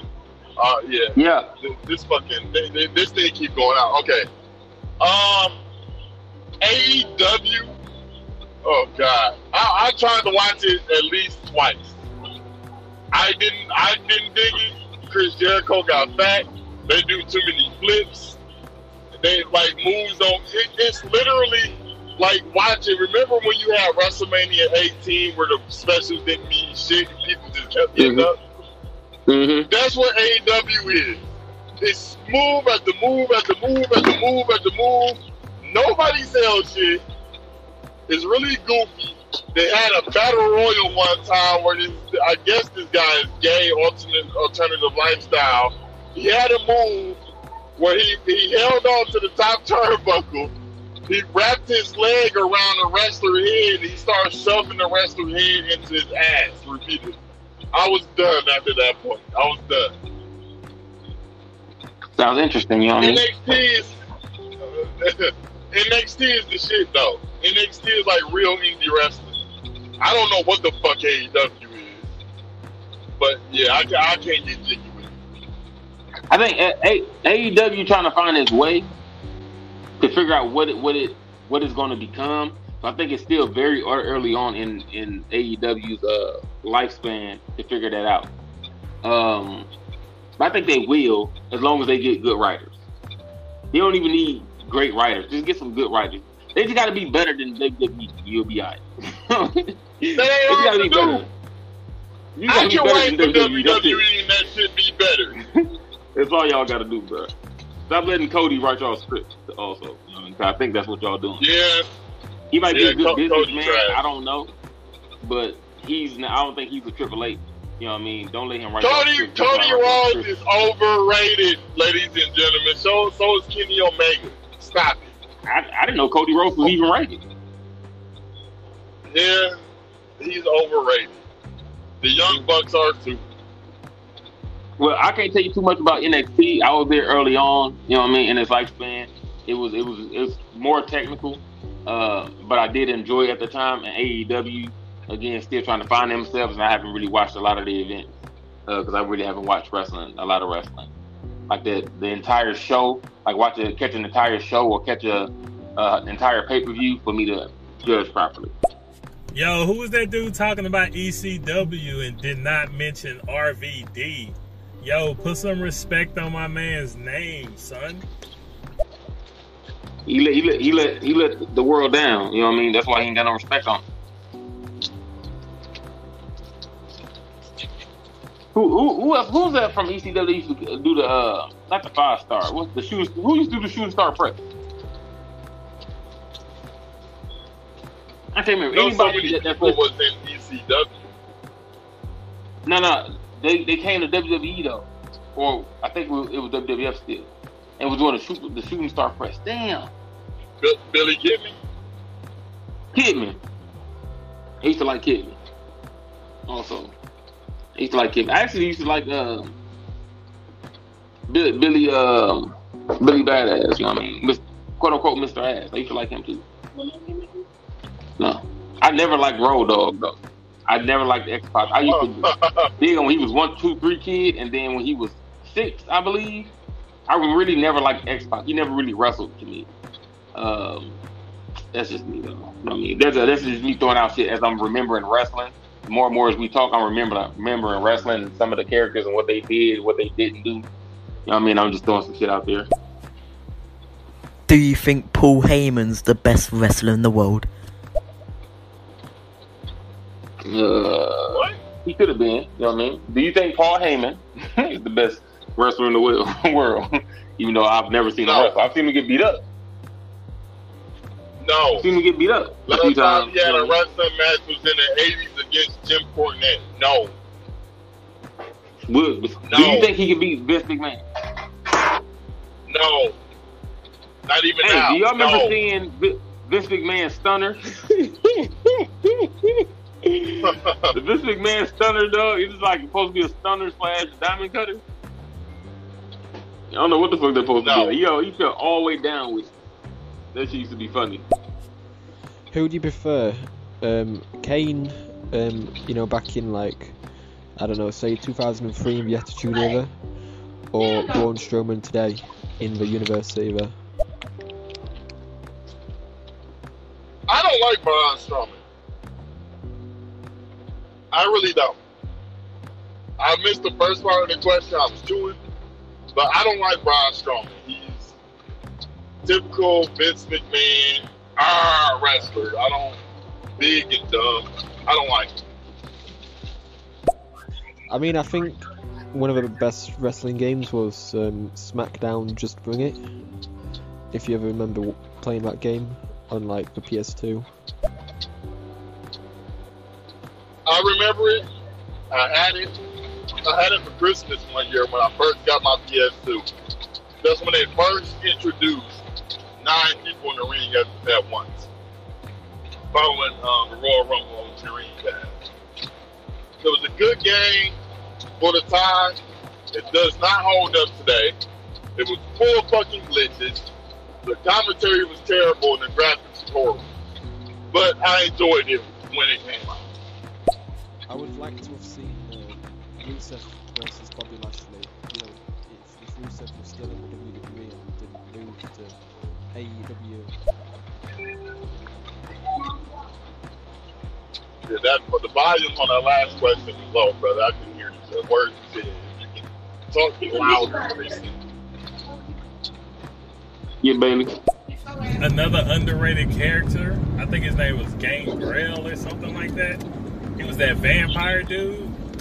Man, that dude used to scare the shit out of me, fam. Oh, from the Brood with Edge and Christian.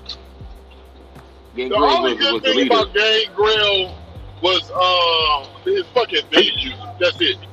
I used to like his finisher. By the way, while y'all there, who has, you know what I mean, the top couple, 2, 3, whatever finishers? Who you think has the best finishers or ever had the best finishers in wrestling? All right, who has the best finishers or had the best finishers in wrestling? Sorry, I actually forgot that Bobby Lashley did actually face Rusev because yeah, they did have a feud where Bobby Lashley took Lana away from Rusev, but I don't think he was in WWE long after Bobby Lashley arrived. I remember that storyline. It was trash. I hate Mary's storyline. They misused Rusev and Bobby Lashley. I could give 2 shits about Lana. So yeah, that's my answer on that. With ECW, when WWE bought them out, it's, you know, they kind of used ECW like how they're using NXT now. It's like their, you know, like their like development brand, you know, before, you know, they get into, you know, before they get moved to either Raw, before they get drafted to either Raw or SmackDown. Yeah, I mean, like I said, I think it was successful because it wasn't owned by Vince McMahon. I think that's the reason why it was successful, because they had no kind of control over it. But I think once Vince McMahon touched ECW, that's when it went downhill. Ooh. Reese probably wouldn't disagree. Just because he don't like Vince McMahon anymore. Hold on. The WWE version of ECW was fucking horrible. Unwatchable, like Monday Night Raw is now. Good disrespect. Unfucking Nah, watchable. Big E is on SmackDown right now. I think him and Apollo Crews got a beef going on. That nigga switched team? Got drafted? Yeah, they drafted him. And in my opinion, what's wrong with the WWE? They just don't have enough shit talkers, man. Like, people come and they enjoy the promos. They enjoy people shit talking. I mean, the wrestling is good too, but people like for people to talk that talk. Yeah, because they got all these scripts they got to go by now. They can't be themselves like Stone Cold and The Rock used to be. That's another reason it's so fucking trash. No one is themselves. They just cookie cutters. Do you think Seth Rollins is better as a heel or as a face? For me, I quite liked him when he when he joined the Authors of Pain, if you remember when he did that. Seth Rollins is a natural heel. What you think? He would have to be a heel. He would have to be a heel. I don't like him as a good guy. Or he got to be one of those people. He got to find that Stone Cold Rock line again.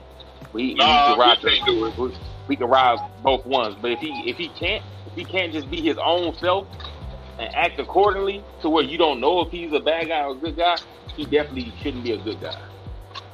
I don't see it. Me personally, I'm just saying. Now the good guy puts you in a box, man. When you have skills and when you got a character, that normally comes out when you're the bad guy for whatever reason, or when you can ride that line, that gray, when you can be in that gray area or a bad guy, right? A lot of people looked at Rock when he was shit talking as a bad guy, but he was really riding the gray area. But he had that gray area get you the freedom to show your character. When you're a good guy, you kind of like a yes man, damn near.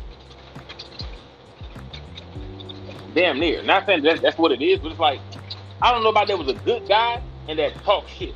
Like it's almost contradictory. You're a good guy, but you talk shit toward damn near everybody, or you think you better than everybody. It's just that attitude naturally comes off either you in the gray area or you got to be a heel. So it's hard to have a super strong character as a good guy. And I think that's probably one of Roman Reigns' bad parts about him. Is why his character comes off dry, because you can't do or say a lot of the shit that you normally would if you was a bad guy, because you a good guy. You don't even do good in the gray area. You do realize Roman Reigns is currently a bad guy, right? I don't know what the fuck he is, because I don't watch him. He on SmackDown. I don't know what he is. Does he come off good? Because I think his character's always been bad since I've seen him. Because the Roman Reigns I know was when he came in as became a bad guy.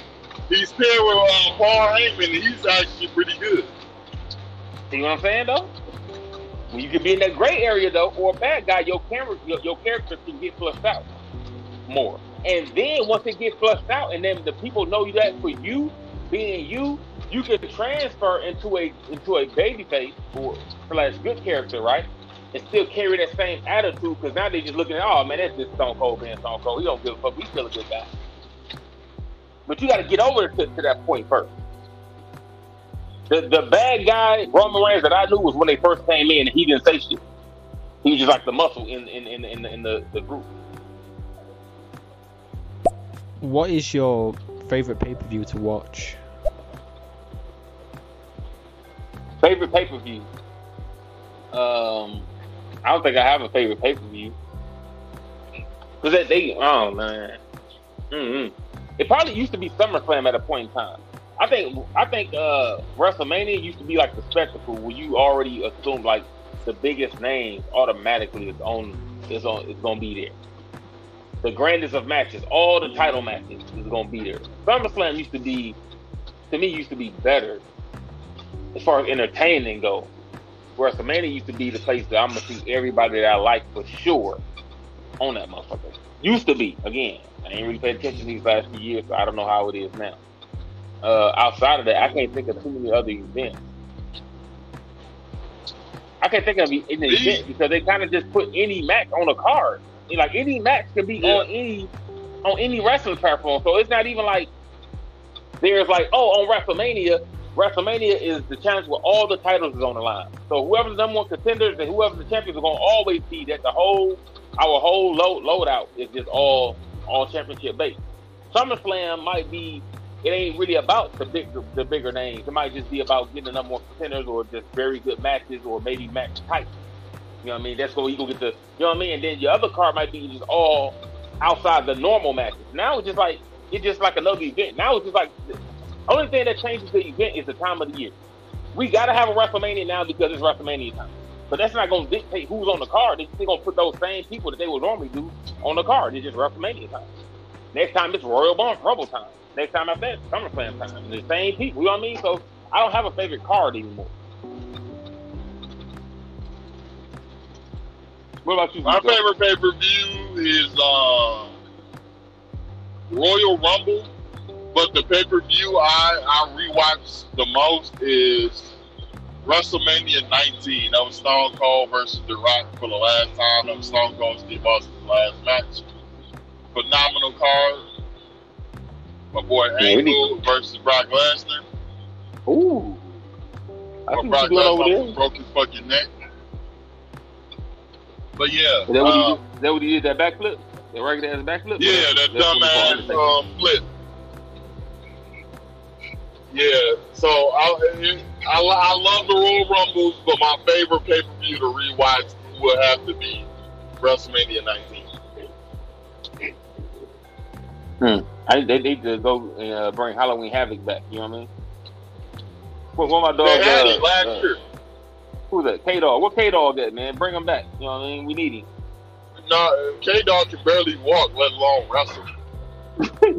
That's Undertaker. Yeah, that's true. They brought back Halloween Havoc last year. Did they? They stole Halloween Havoc? Okay. Yeah. For NXT.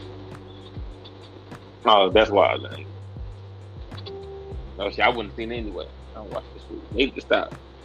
This is what wrestling, the in-between shows, it's almost like the in-between shows done lost its weight.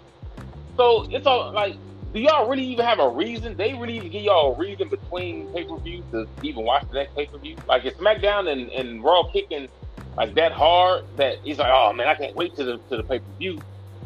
I'm like, man, like when I be hearing people talk about wrestling, it's like always been disappointing. I'm surprised they even still get people to watch their pay-per-view.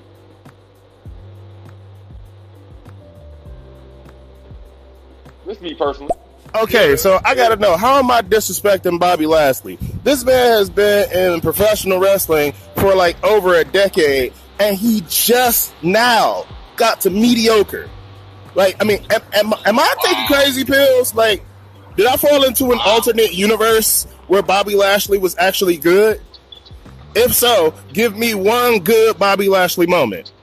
Don't worry, I'll wait. Ooh, he coming wow. He said he just got mediocre.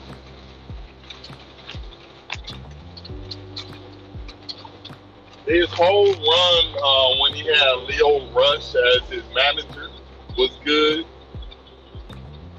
What he's doing now is great with the Hurt business. So once again, yeah, you probably are taking crazy pills, man. I don't know. I hope you get the help you need. I don't understand why John Morrison has returned to the WWE when they're not really Still with using him in the correct way. Like, he's in a team with The Miz, and it's good for The Miz, but it's not good for John Morrison. Like his return, he should be pushed a bit like how Edge now, after so many years he's been out because of his shoulder injury, is now being given a push. He's just won the Royal Rumble, and he can now choose who he wants to face at WrestleMania. It's kind of like with Omos. Omos with AJ Styles. Like, he's not doing anything, and he should be, he should be doing something because he's got the talent to do something. I think he said Jay Morrison, or I'm not sure if he said John Morrison. I couldn't hear a word he said. John, I know John Morrison is. I had to put my earbuds in like real far. I was trying to and get to a quiet all the way area. in my brain like, no, I can't hear shit. All right, so I heard Morrison. I think he said Morrison. And it's either Jay or John Morrison. And he was saying how that individual, he felt like that individual's not getting a push like they should be or should have been getting, like they're pushing Edge now. I didn't even know Edge was back. That's how far. Yeah, he's been back since last year. I didn't know that. So he was like, that guy's not getting a push like they're pushing Edge, and he don't know why, but he seems like the guy's pretty good. What you got to say about Morrison is phenomenal. He's a phenomenal athlete, but in the WWE, he will always be lower to mid card. He would never be main event, especially hanging out with the Miz dorky ass.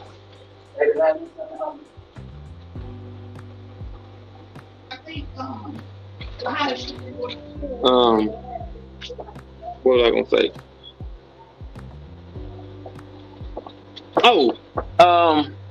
So that goes to, I think, the confusion. One of the biggest parts, right? So it's multiple biggest parts. You know what I mean? One of the biggest parts is the confusion with the titles. You could push anybody that you want to as long as you push them in a certain direction. With the titles not really holding weight, let alone anything under the two heavyweight titles not fucking holding weight at all. It's like when you think somebody's getting a push, you assume that they probably gonna go to a heavyweight championship in a minute. They got to put more emphasis on all the titles or the titles that you have available. John Morrison, The Miz. I remember when I remember The Miz. He wasn't always a heavyweight contender, bro. He used to have I don't even know if it was the Intercontinental or the U.S. United States Championship or some shit like that. Like, go there. Before Eddie Guerrero had the heavyweight championship, bro, he used to be the European champion. That was his thing. Like, that's what I'm saying about if the Randy Orton situation. If he's not going for a heavyweight championship, he's still good enough to go for other championships. So you can still give him that push. It just don't have to be a push toward a heavyweight title. So why they're not pushing? So I'm pretty sure they're pushing Edge, right? Because they see him and they know that they need another heavyweight, good heavyweight. He just won the Royal Rumble. Person. You know what I'm saying? He's a heavyweight person. He you know what I mean? He's been up there before, so we're gonna push him because we need another heavyweight in that division to balance things out up there. Like Reese was saying earlier, he was saying in his opinion, Bobby Lashley don't even have nobody to fight. Now, not saying he gonna fight Edge, but that's the reason why you got so little matches because you don't have enough in your division. And now your division is split in half because you got two titles. They should just go back to one. I don't know why they got two heavyweight titles. I get the SmackDown and Raw shit, but that shit is convoluted. Like it don't even make sense to have that right now. You don't have enough good people to have double the titles. Like, am I tripping on that? Somebody let me know. Am I tripping? Do we need two heavyweight titles? Do we need? I don't know. Do we still have two tag team titles? Like when do we start doing all the double title shit? For what? We don't have enough when people. Raw and SmackDown was separate, became became separate brands. But no, we don't need two of these titles. That's what I'm saying. So and we like don't need Randy Orton pushed again. He's boring. So check this out. If we only have a good 8 heavyweights, right, that we push in and then constantly rotate, how does it help us to split them in half by having 2 titles? So on one show, we really only got 4, and on the other show, we only got 4. And those are the same 4 people that's always in constant rotation for that title. We just need 1, so we can get back to having the 8 people in constant rotation, so we don't see the same match. So Morrison should be getting pushed. He should be getting pushed. You know what I mean? But I think they've lost the focus of the other titles, and they kind of figure once they push somebody, they get a big enough name, and we put him up there. All right, boom. Kofi and Seth Rollins got they push. Where did they go? Heavyweight championship. They don't have to be heavyweight champions. But as soon as they push them, that's all they seen, because the other titles don't hold no value. It don't matter. Dude, the heavyweight championship don't hold value, if you want to tell the truth. No, it don't. But it's because the other titles is not entertaining. Like, the heavyweight titles only matter because the other titles matter in their own weight class, their own division. It matters. You know what I mean? You could be a heavyweight and not want the heavyweight championship because I'm a hardcore fighter. So there was heavyweight like Hardcore Holly who only went towards the hardcore title. He didn't go to the heavyweight title because that's not my thing, right? You had people that was like 180, 190 who went towards the cruiserweight because I feel like I'm a cruiserweight. I don't want to have to deal with Brock Lesnar and them, nigga. I'd go kick Rey Mysterio ass and take his shit. You know what I mean? You got European, you had the US, you had the Intercontinental. You know what I mean? Then you had the tag team championship, which was normally held by heavyweights. Who wanted to be in the tag team and didn't want the regular heavyweight championship. So they got to put more emphasis on these other titles and then push those people, give those people those pushes in their area that you want them to go in. Hey man, we think you'll be a cold US champion, a cold European. We trying to build up these people over here, and then as they working over here, as they working on these titles and building their name up and showing their skills in these titles, we'll work them up to a heavyweight championship because we already got niggas up there on the level of the Roman Reigns, the Brock Lesnar, the Bobby Lashley, the Edges. Y'all can't compete with them yet. Like y'all name, as far as y'all name wise, can't compete with them yet. So y'all gotta prove yourselves over here first, and then we'll work y'all up over here. You know what I'm saying? And I don't know, they got to do something about that. I think that'll work better than it just being like the free for all for all titles. Why the fuck is R-Truth still wrestling? But that's neither here nor there, man. Well, you don't like R-Truth? Man, they got to stop that. That's damn near racist. That's stereotype. Oh man. But I ain't gonna talk about that. R-Truth. And get rid of that. Whatever that 24/7. Get rid of that. Stop doing that. I don't know if they stopped doing that. I seen that happen like sometime last year. Like, dog, they gotta no. I get the entertainment factor of it, but dude, by the time he retired, dude would be like a 30-time world hardcore champion or some shit, like something crazy, something crazy. That's like I wonder how many hardcore championships does Crash Holly have? Probably something ridiculous. But that's easy to know. I just said 50. Oh, and Reese, you ain't forgot because I asked them.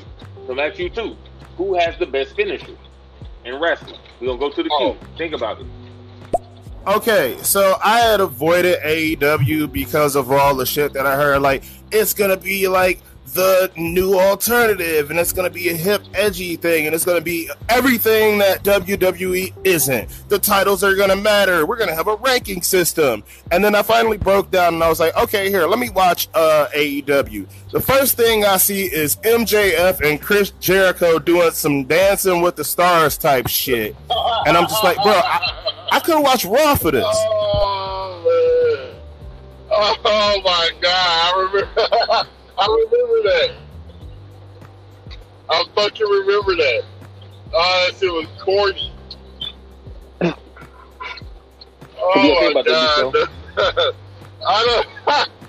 Hell no, dog. I remember that. Oh man, I'm pretty sure as we get through the queue, a lot of motherfuckers about to hate AEW. AEW be putting on some bullshit. Oh my god. Yeah. Do you think that Brock Lesnar could return back to WWE? No, not right now. I don't see Brock Lesnar coming back until a crowd comes back. North City. So, yeah, no. We can make my.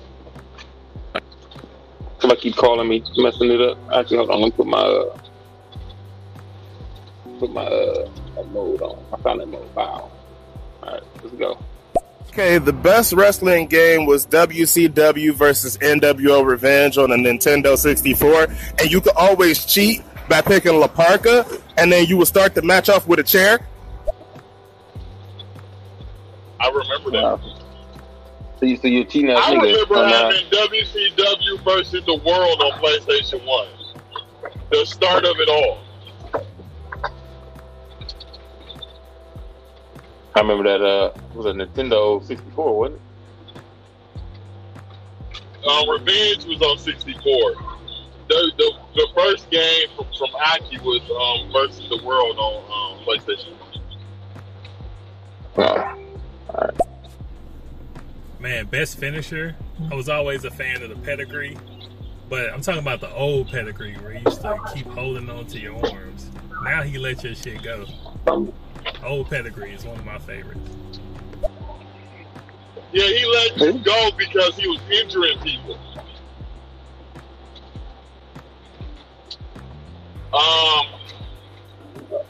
My favorite finisher would be the Canadian Destroyer by P.D. Williams. Not the shit they do now, but the whole TNA Canadian Destroyer. The Maple Leaf Muscle. P.D. Williams. Hey, so his whole run with Bobby Lashley's whole run with Leo Rush was great. So that's great because of Leo Rush. Fantastic. Okay, his shit that he's doing with the Hurt Business right now was pretty good. That's pretty much because MVP's got the mic and he just shuts the fuck up. I'm still waiting for that good Bobby Lashley moment. Anyone? Yo, we got a bunch of people. Y'all all listening. You've seen Bobby Lashley. One great moment. I see Lives on bullshit today. He just want to keep antagonizing the chat and shit. Mm-hmm. But, yeah. I think he's looking for one particular moment. I don't know if he has one particular moment. I'm gonna have to think about that. Yeah, you gotta think like he hasn't been super active. Well, he's been more active like the last couple years, but prior to that, he was like in and out. He was on TNA, then he was on WWE. You have to go back in the tape to look at, you know what I mean? To find I don't got time to do you know that what I mean? shit.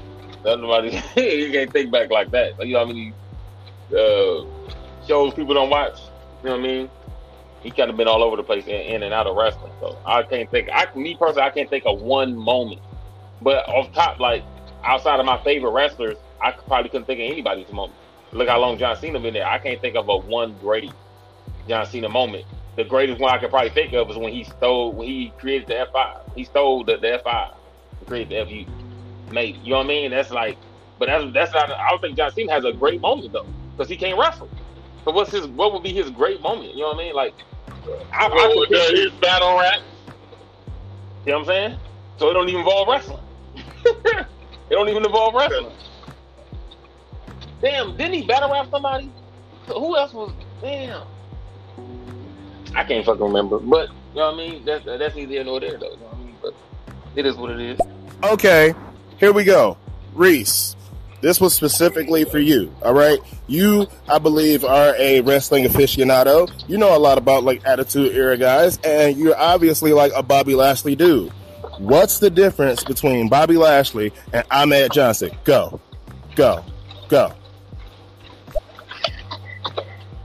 For Oh God! For one, Bobby Lashley's league's better than Iron Johnson's sloppy, slow ass.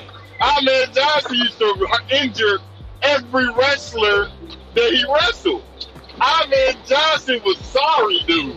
He never got past the Intercontinental title, which he shouldn't have got then. He was just big and sloppy. Fucking Bobby Lashley is way more refined. He was multiple champions. Better look, better promo, better wrestling skill. Come on, man, give me a hard one. He said, I'm in Johnson, LA. The Pearl River Plunge. I'm in Johnson. Dodge is being real disrespectful today. God damn, man. He's throwing them daggers, too. Yeah. Oh, Styles, titles haven't mattered for a long time, and especially like this year, titles really don't matter. Like, think about this. Let this sink in. At one point, the number one contender for the Universal Championship was Jey Uso. Like, just marinate on that for a moment.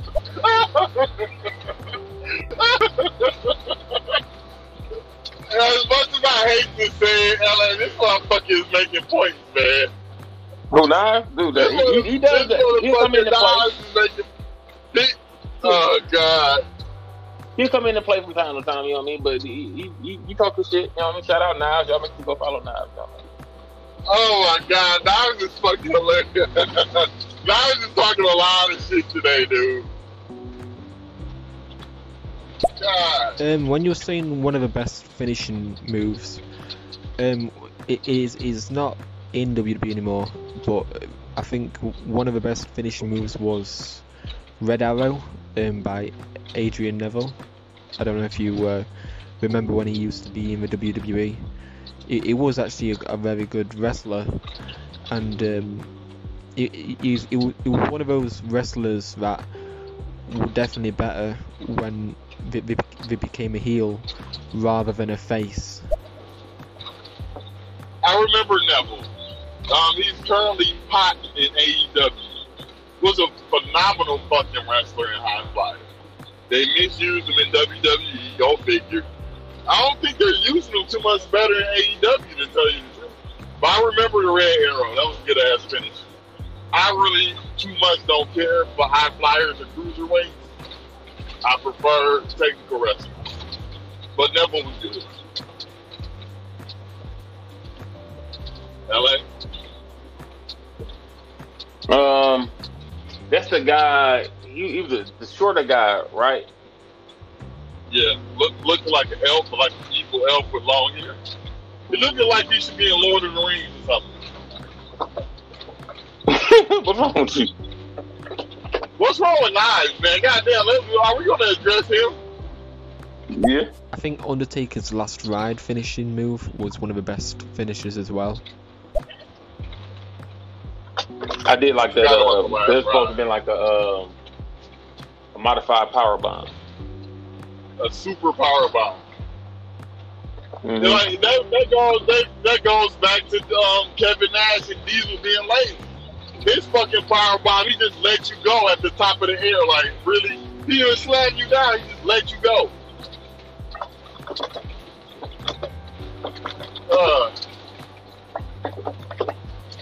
I'm gonna buy you a cameo from 1-2-3 Kid or Kevin Nash. Send you a shout out. Who, Nas? No, I'm gonna have Bobby Lashley send him one. Nah, he gotta be like that, though. Okay. Like, man, Johnson, man, this dude is sick, man. Listen, man, but all right, look, okay. So Reese, go ahead. Favorite finishes. My favorite finisher is the Canadian Destroyer by P.D. Williams. That's the flipping pile driver. Let's see. I'm gonna go for the people I used to like. Right, I used to like Raven's finisher, which is just almost like Gangrel's finisher. Yeah, the DDT, the Planet. No, it was kind of like Gangrel kind of picked you up. The Planet DDT, I think, was like well, when I think of the Planet DDT, I think of Sting's DDT, the NWO Sting DDT. No, that was his finisher. I used to think his regular DDT when he kick you and he do the DDT real fast, but that wasn't his finisher. But I think of his DDT when I think of a Planet, because I'm putting you straight down into the head first, straight into the mat. That's what I think of a Planet DDT. Raven kind of picked you up some like Raven. I mean like Gangrel, but not so high. I used to like that DDT, right? I used to love the Diamond Cutter, although I knew it was like I don't know who modified whose, but the Diamond Cutter and Stunner was like one modified of the other one. That's kind of how I thought about it. I used to dislike it anytime the Hardys did it though. The twist of fate. Yeah. Here a question: Who rock bottom or bookend was better? Who rock bottom was better? Booker T's or the Rock? The Rock. Well, bookends. The bookends existed first, I guess. The Rock. I don't know what Booker T was thinking with that bullshit, dude. What you mean? Bullshit, dog. The Rock bottom, man. Hands the Rock bottom better than the bookend? Yeah. I don't know about that, man. We're gonna see what people say about that. I don't know about that though. We'll see. We'll see. Could The Rock ever finish you as Risco Train, or aka Vice Reese, ever finish you with the people's elbow? Hell no. Hell no. That was some bullshit. Look, I'm trying to go the entire fucking show without being mad. Then you had to take me there.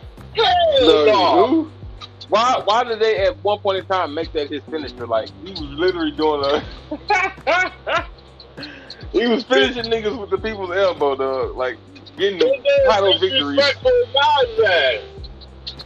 He was getting victories with the people's elbow, dog. That shit was funny. My God, it wasn't funny. It was like that. With that shit for the title. Yeah. He did all the moves that he done to you in the ring, and that's what you lose to. That's what you said. You do go suplexes, DDTs, spine busters. You kicked out all that shit to lose to an elbow drop, a soft ass elbow drop to the sternum. Elbow drop to your fucking inner forearm. Like, it's not even to your chest. The people's elbow has to be one of the weakest signature moves in history. It's almost as bad as next to the Hulk Hogan's leg drop. It's almost as bad as that. Oh my God. I don't know why they had that. I understand the leg drop, but come on, bro. Come on, man. And they made the Rock Bottom like just a signature move. It wasn't even a finisher no more. So the Rock Bottom, his spine buster became his signature move, and then the people's elbow for a period of time was his finishing move. And then he went back to being the Rock Bottom. It was funny. Oh, we got two. Hold on. You got four. Hold on. How dare you? Don't you dare do a damn cameo with Bobby Lashley, man. I'll break my goddamn computer. Anyway, best finishes, like right now, I'm partial to the Skull Crushing finale. It's simple and it looks effective. However, though, worst finish, if I can throw this one out there, Ricochet's 630 splash. It looks like he misses it every fucking time. So, for sure, we're getting him a cameo from Bobby Lashley. And I agree with him. No, not on that Miz Skull Crushing finale. He don't even make his finisher look good. The Miz is garbage. He's garbage all around. His look, he's just garbage.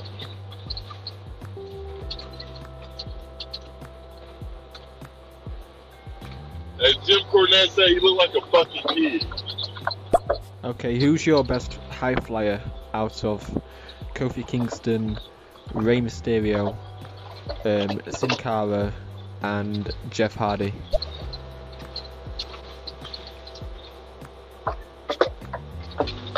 Longevity and based off, man, Sin Cara botched his ass off.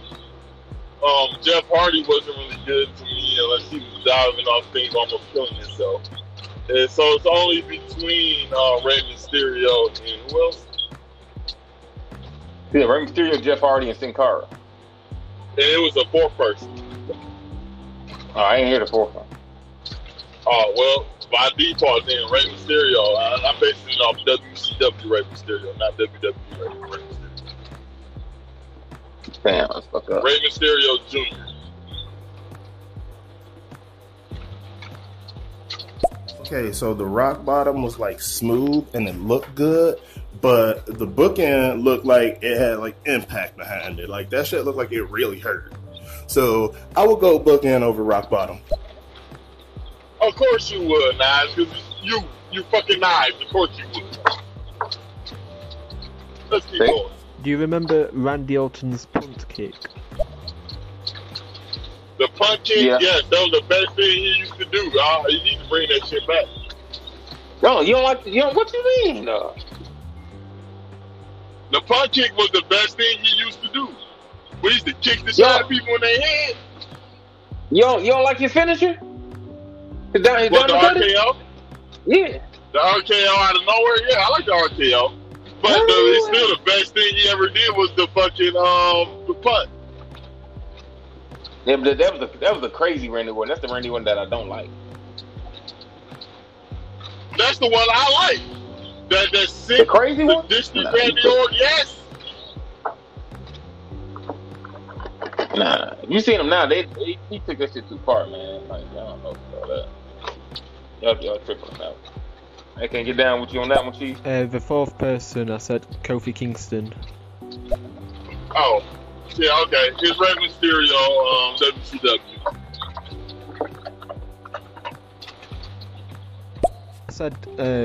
I said Jeff Hardy last, and I think I said like Kofi Kingston like first or second. Yeah, Jeff Hardy. I don't like Jeff Hardy at all, to tell you the truth. Sin Cara, I did not like him. I thought the concept was cool, but no. So it'd be Rey Mysterio, WCW.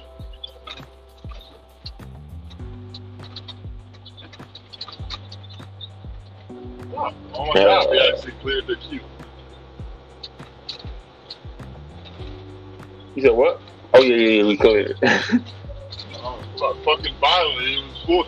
Your ass had it full for like an hour. Yeah, man, we got to get up out of here, man. This has been 2.5 hours, man. What the fuck y'all doing in here, man? This is what you be doing. This that bullshit, man. How the fuck y'all don't have niggas in for 2.5 hours talking about motherfucking wrestling? Get it. I need to get a life. Fuck. You Iron Man Johnson fans, especially you not fucking Bobby Lashley's #1 fan. Nah, they was paying that nigga off. Yeah. Pay Nas off. But nah, man, we gonna get ready to get up out of here, man. It was nice to talk about to y'all about some wrestling bullshit. Oh, so I like the Shawn Michaels, not the sweet chin music, but the super kick out of nowhere. I like the RKO out of nowhere. Right? Those are specific kinds. I like those. I don't like the playing the head RKO or the playing the head. Like the sweet chin music, I don't fuck with sweet chin music. But the regular super kick out of nowhere, Shawn Michaels, you know what I mean? Like when he busts out of a move and turn around, he do a backflip with a little fucking spin kick, and next thing is out of nowhere. I love those. And I hate fake ass sweet chin music. I hate. There's a lot of people got super kicks now, man. I hate them. I don't even like who's it? Kevin Owens. I don't like his stunner either. Looks trash. No, Kevin Owens stunner is shit. Nah, but so I like the sweet chin out of nowhere. I used to love the jackhammer. I used to like the Razor's Edge. I didn't like the way Sheamus did his though. I used to enjoy watching the angle slam, even though I've always felt like it's a Samoan modified Samoan suplex that didn't really have no power to it. I felt like anybody should have kicked out of it, but I enjoy looking at it sometimes. Let me think. Who else finisher? I did enjoy the last ride. I enjoyed some of the choke slams when they get you above their head. Basically, like the smaller you are, oh man, it looks. Kane has the best choke slam. hands down. Big Show got the worst. Yes, when He the biggest one. to his knees. He the biggest one. You think he'd be able to, but whatever. Clothesline from hell. You forgot about that? Oh, yeah. Probably one of my favorites up there is up there. And I almost forgot about JBL with Act Like. I don't know which one. When the one when he flipped you inside out, man, when you doing flips, fire. Clothesline from hell. Then you got the lazy one. It's just like a regular clothesline, and you just fall. And it's like, man, you better kick out of that, but you don't. But whatever. I used to love the gore that Rhino used to do. He used to have. He used to do the best spear to me until he got lazy. I don't like the spear that just make contact and a nigga fall. It's like doing a spear, right, when somebody weak on the wrestling games on 64. You know, like when somebody weak and you hit them real hard and they kind of like get KO'd a little bit, they just go unconscious. Like you hit them and they just fall like their body just go limp and they just fall down. It's like I hate that old clothesline from hell. When they just clothesline somebody and he just falls. It's like, man. Besides that, I hate the spear that does that too. Like you just touch him. Like I don't like Goldberg. I used to like it back in WCW. The older Goldberg in WWE, his spear, I didn't like it. Yeah. Let me think. Triple H, Stone Cold. I don't have to start naming people so I can remember. I used to like, the Perfect Flex. Yeah, the Perfect Flex, old school. I like the Perfect Flex. It's like doing a suplex. So you get like the power of the suplex along with turning it into a pin, so it's 2 in 1. I like the Perfect Flex. So I used to like the Perfect Flex. At least for its time. It would have to be modified for the days, you know what I mean, era, because people would have been kicking at them motherfucker left and right. But I like it. Like right now, should nobody be winning with doing a small package? If you lose to a small package, bro, you need to go to like the undercard on AEW or something. No, you need to right. You need to go over to Lions house with a fucking Bobby Lashley autograph. Hey, y'all remember Backyard Wrestling used to be a thing? I had that game too. That's a Backyard Wrestling video game too. Oh shit! Hey, you remember Warzone? When Warzone first came out. Oh god, yeah. The knife hands. So cool. That shit was terrible. Oh shit, no. That shit was terrible. I had this shit on the Dreamcast. I had the ECW ones on Dreamcast too. Anarchy Rules when they backs and boots be bleeding and shit. Man, that shit was great. Some of the games was fun. The hardcore shit used to be fun though. The rest of the shit, the regular matches was garbage. Dude, Jack Pacific used to make the best wrestling games, dog. I swear. Jack Pacific used to make the best wrestling games. And when they went and did the Def Jam Vendetta and Fight for New York, man, top of the line. I used to love them. They make it an AEW game now. Yeah, I heard. I heard they use the damn hockey engine. Man, we need something because the 2K wrestling games is garbage. Yeah, they are. Let me think. Damn, there's so many people in wrestling though. I'm trying to think of my favorites, but I didn't necessarily like put these finishers up there. I used to just like them as a wrestler. So I'm not just trying to name anybody. I'm really trying to think of people. I used to like Chris Jericho's Walls of Jericho before he might have broke somebody's spine, and then it became like a modified whack ass Boston Crab. Like the nigga, that shit turned to a Boston Crab. I don't know what nobody's seeing. That is not the Walls of Jericho. That's the Boston Crab that he be putting niggas in now. I used to love the original one. I used to love the crossface. I used to love the combination when they was a tag team, the crossface with the Walls of Jericho. You remember that? Yeah. What's it called? Gady did that shit like on top of a ladder or some shit before. I was like, what the fuck is these niggas doing? They trying to kill somebody though. You gonna bring this dude back? What the fuck? That shit gotta be illegal, man. You put a nigga in the walls and the crossface at the same time. That shit used to be crazy. Damn, what else? I can't think of too many people whose specials or finishers that was like just fire. The 5-star frog splash when it's good, I liked it. So probably younger RVD, I liked it versus it just being like a regular frog splash. What about the coast to coast, the Man Terminator, when he jumped from one turnbuckle to the other one and kicked the fucking cherry in your face? But who did that? Oh, sorry, Shane? When RVD would jump from the turnbuckle and kick the damn cherry in your face. Nah, that's almost like what Shane was doing with the garbage can shit. Yeah, I used to like to see it, but I wouldn't call it like a great finisher or anything like that. Some people got some real good signature moves, but I don't know about that one. At least again, younger RVD, you're way better. You know what I mean? You let the damn Q pile up again, then we supposed to be gone. Yeah, because I'm trying to get my finishers out. Because I ain't give. I'm trying to wait till everybody else got theirs out. Hold on, we're gonna go to the queue while I think we got 3 in the queue. I prefer the Randy Orton, who is more sadistic and sort of like unpredictable. You know, I think it just works best for him. That that is more predictable. I just think it's, that's when he's at his peak, when you don't know what he's gonna do next. I think everybody told me what? That this crazy Randy Orton was the best one. Everybody agree with me. I don't. So you can't say everybody. The crazy Randy Orton. Listen, the crazy Randy Orton went through losing streaks. He couldn't have been that fire. He was kicking niggas out of frustration. He was kicking niggas in the head because he was losing. He was mad. He wasn't winning. That Randy Orton wasn't winning. He was losing. You know what I mean? Not that he was losing every match. He'll win some. He'll still kick a nigga in the head. And then that's when people just didn't like him after that. But,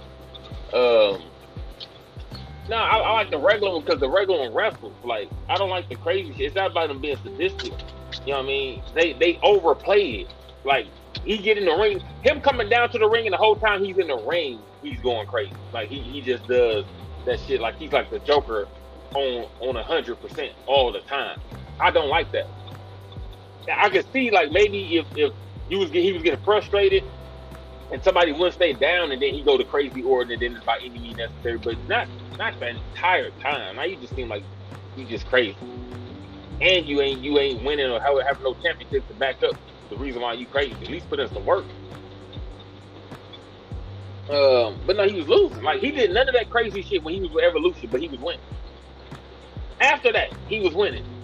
Then he went back into the crazy shit, and then he wasn't doing nothing. So I feel like every time they give him this crazy persona of him having multiple personalities or just being crazy, he don't really do nothing. He got that. Fiend got that. Anybody that got any type of off the wall character got that. Like, the dude who ate worms was never a championship. He was never no contender. He was never no running. Al Snow, the same situation.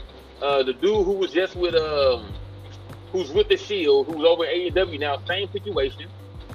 When you overplay that crazy shit, like, it don't get you nowhere, bro. That shit don't appease the audience for them to see you or care about your matches. I don't know if your teeth go down or whatever. However they look at that to judge that, and then once your shit go down, they don't know what to do with you, so they kind of just let you do your thing as being crazy.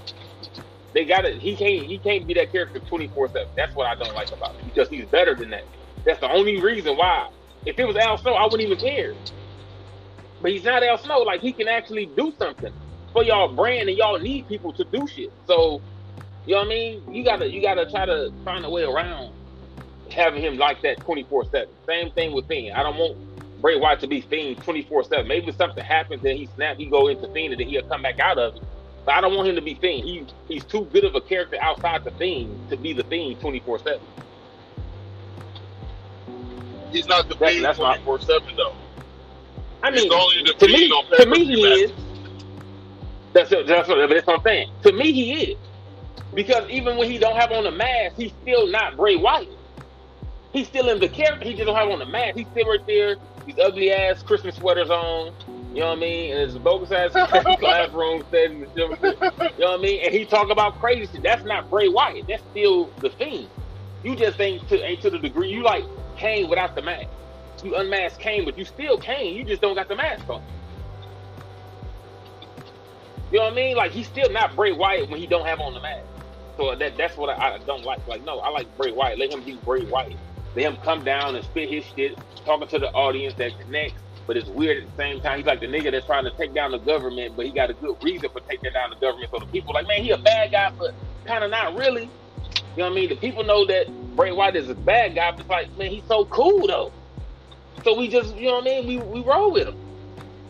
I like, that's the Bray Wyatt that I like. You know what I mean? He can come down, he can give his monologue, he talk good shit, he can back it up in the ring. I don't like the Fiend character shit. I like Bray Wyatt's character. Even though they both kind of wrestle the same outside of the Fiend being more aggressive. And I do Bray like, Wyatt I do used like, to talk and talk about nothing, but he was so fucking intriguing. But his character was like the what is they called? The groups of oh god damn it! Well, I can't think of it now. I just did a TV show with it. But I need the word. I can't think of it. What is like the people that be like when you trying to get groups started outside of things or whatever? What the fuck they call it? Cult? Yeah, he was like he had the cult mentality. That's what his character was. You know what I mean? That's why he had the family. You know what I mean? That was supposed to be in his cult, and then the people who had their lights up, they his cult followers. That was his character. So he talked about quote unquote like cult type shit. You know what I mean? That was kind of like his speech narration. Hold up, we got 3 in the queue. I actually think as well, now we're on the topic of best finishing moves, I think Sister Abigail has got to be up there. You know, it's just like it's very original. You know, like a lot of finishing moves are sort of like recycled. You know, they've been done before. You know, sort of like the RKO. You know, the RKO was essentially the diamond cutter, but it's got more of a spin to it. You know, with Sister Abigail, you know, it's more. You know, you've not really seen anything like that before until Bray Wyatt did it. That's true. That's true. I forgot about it. Well, Coast to Coast was Shane McMahon's Hold on 1 finishing second, move. go.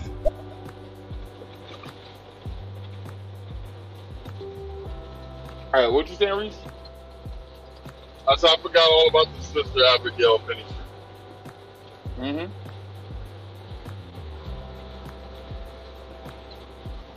Mm-hmm. Do you like the Claymore from Drew McIntyre? Yeah, it's a nice little kick out of nowhere. I like the revamped Drew McIntyre character, period. I like it. I see none of y'all do, but I do.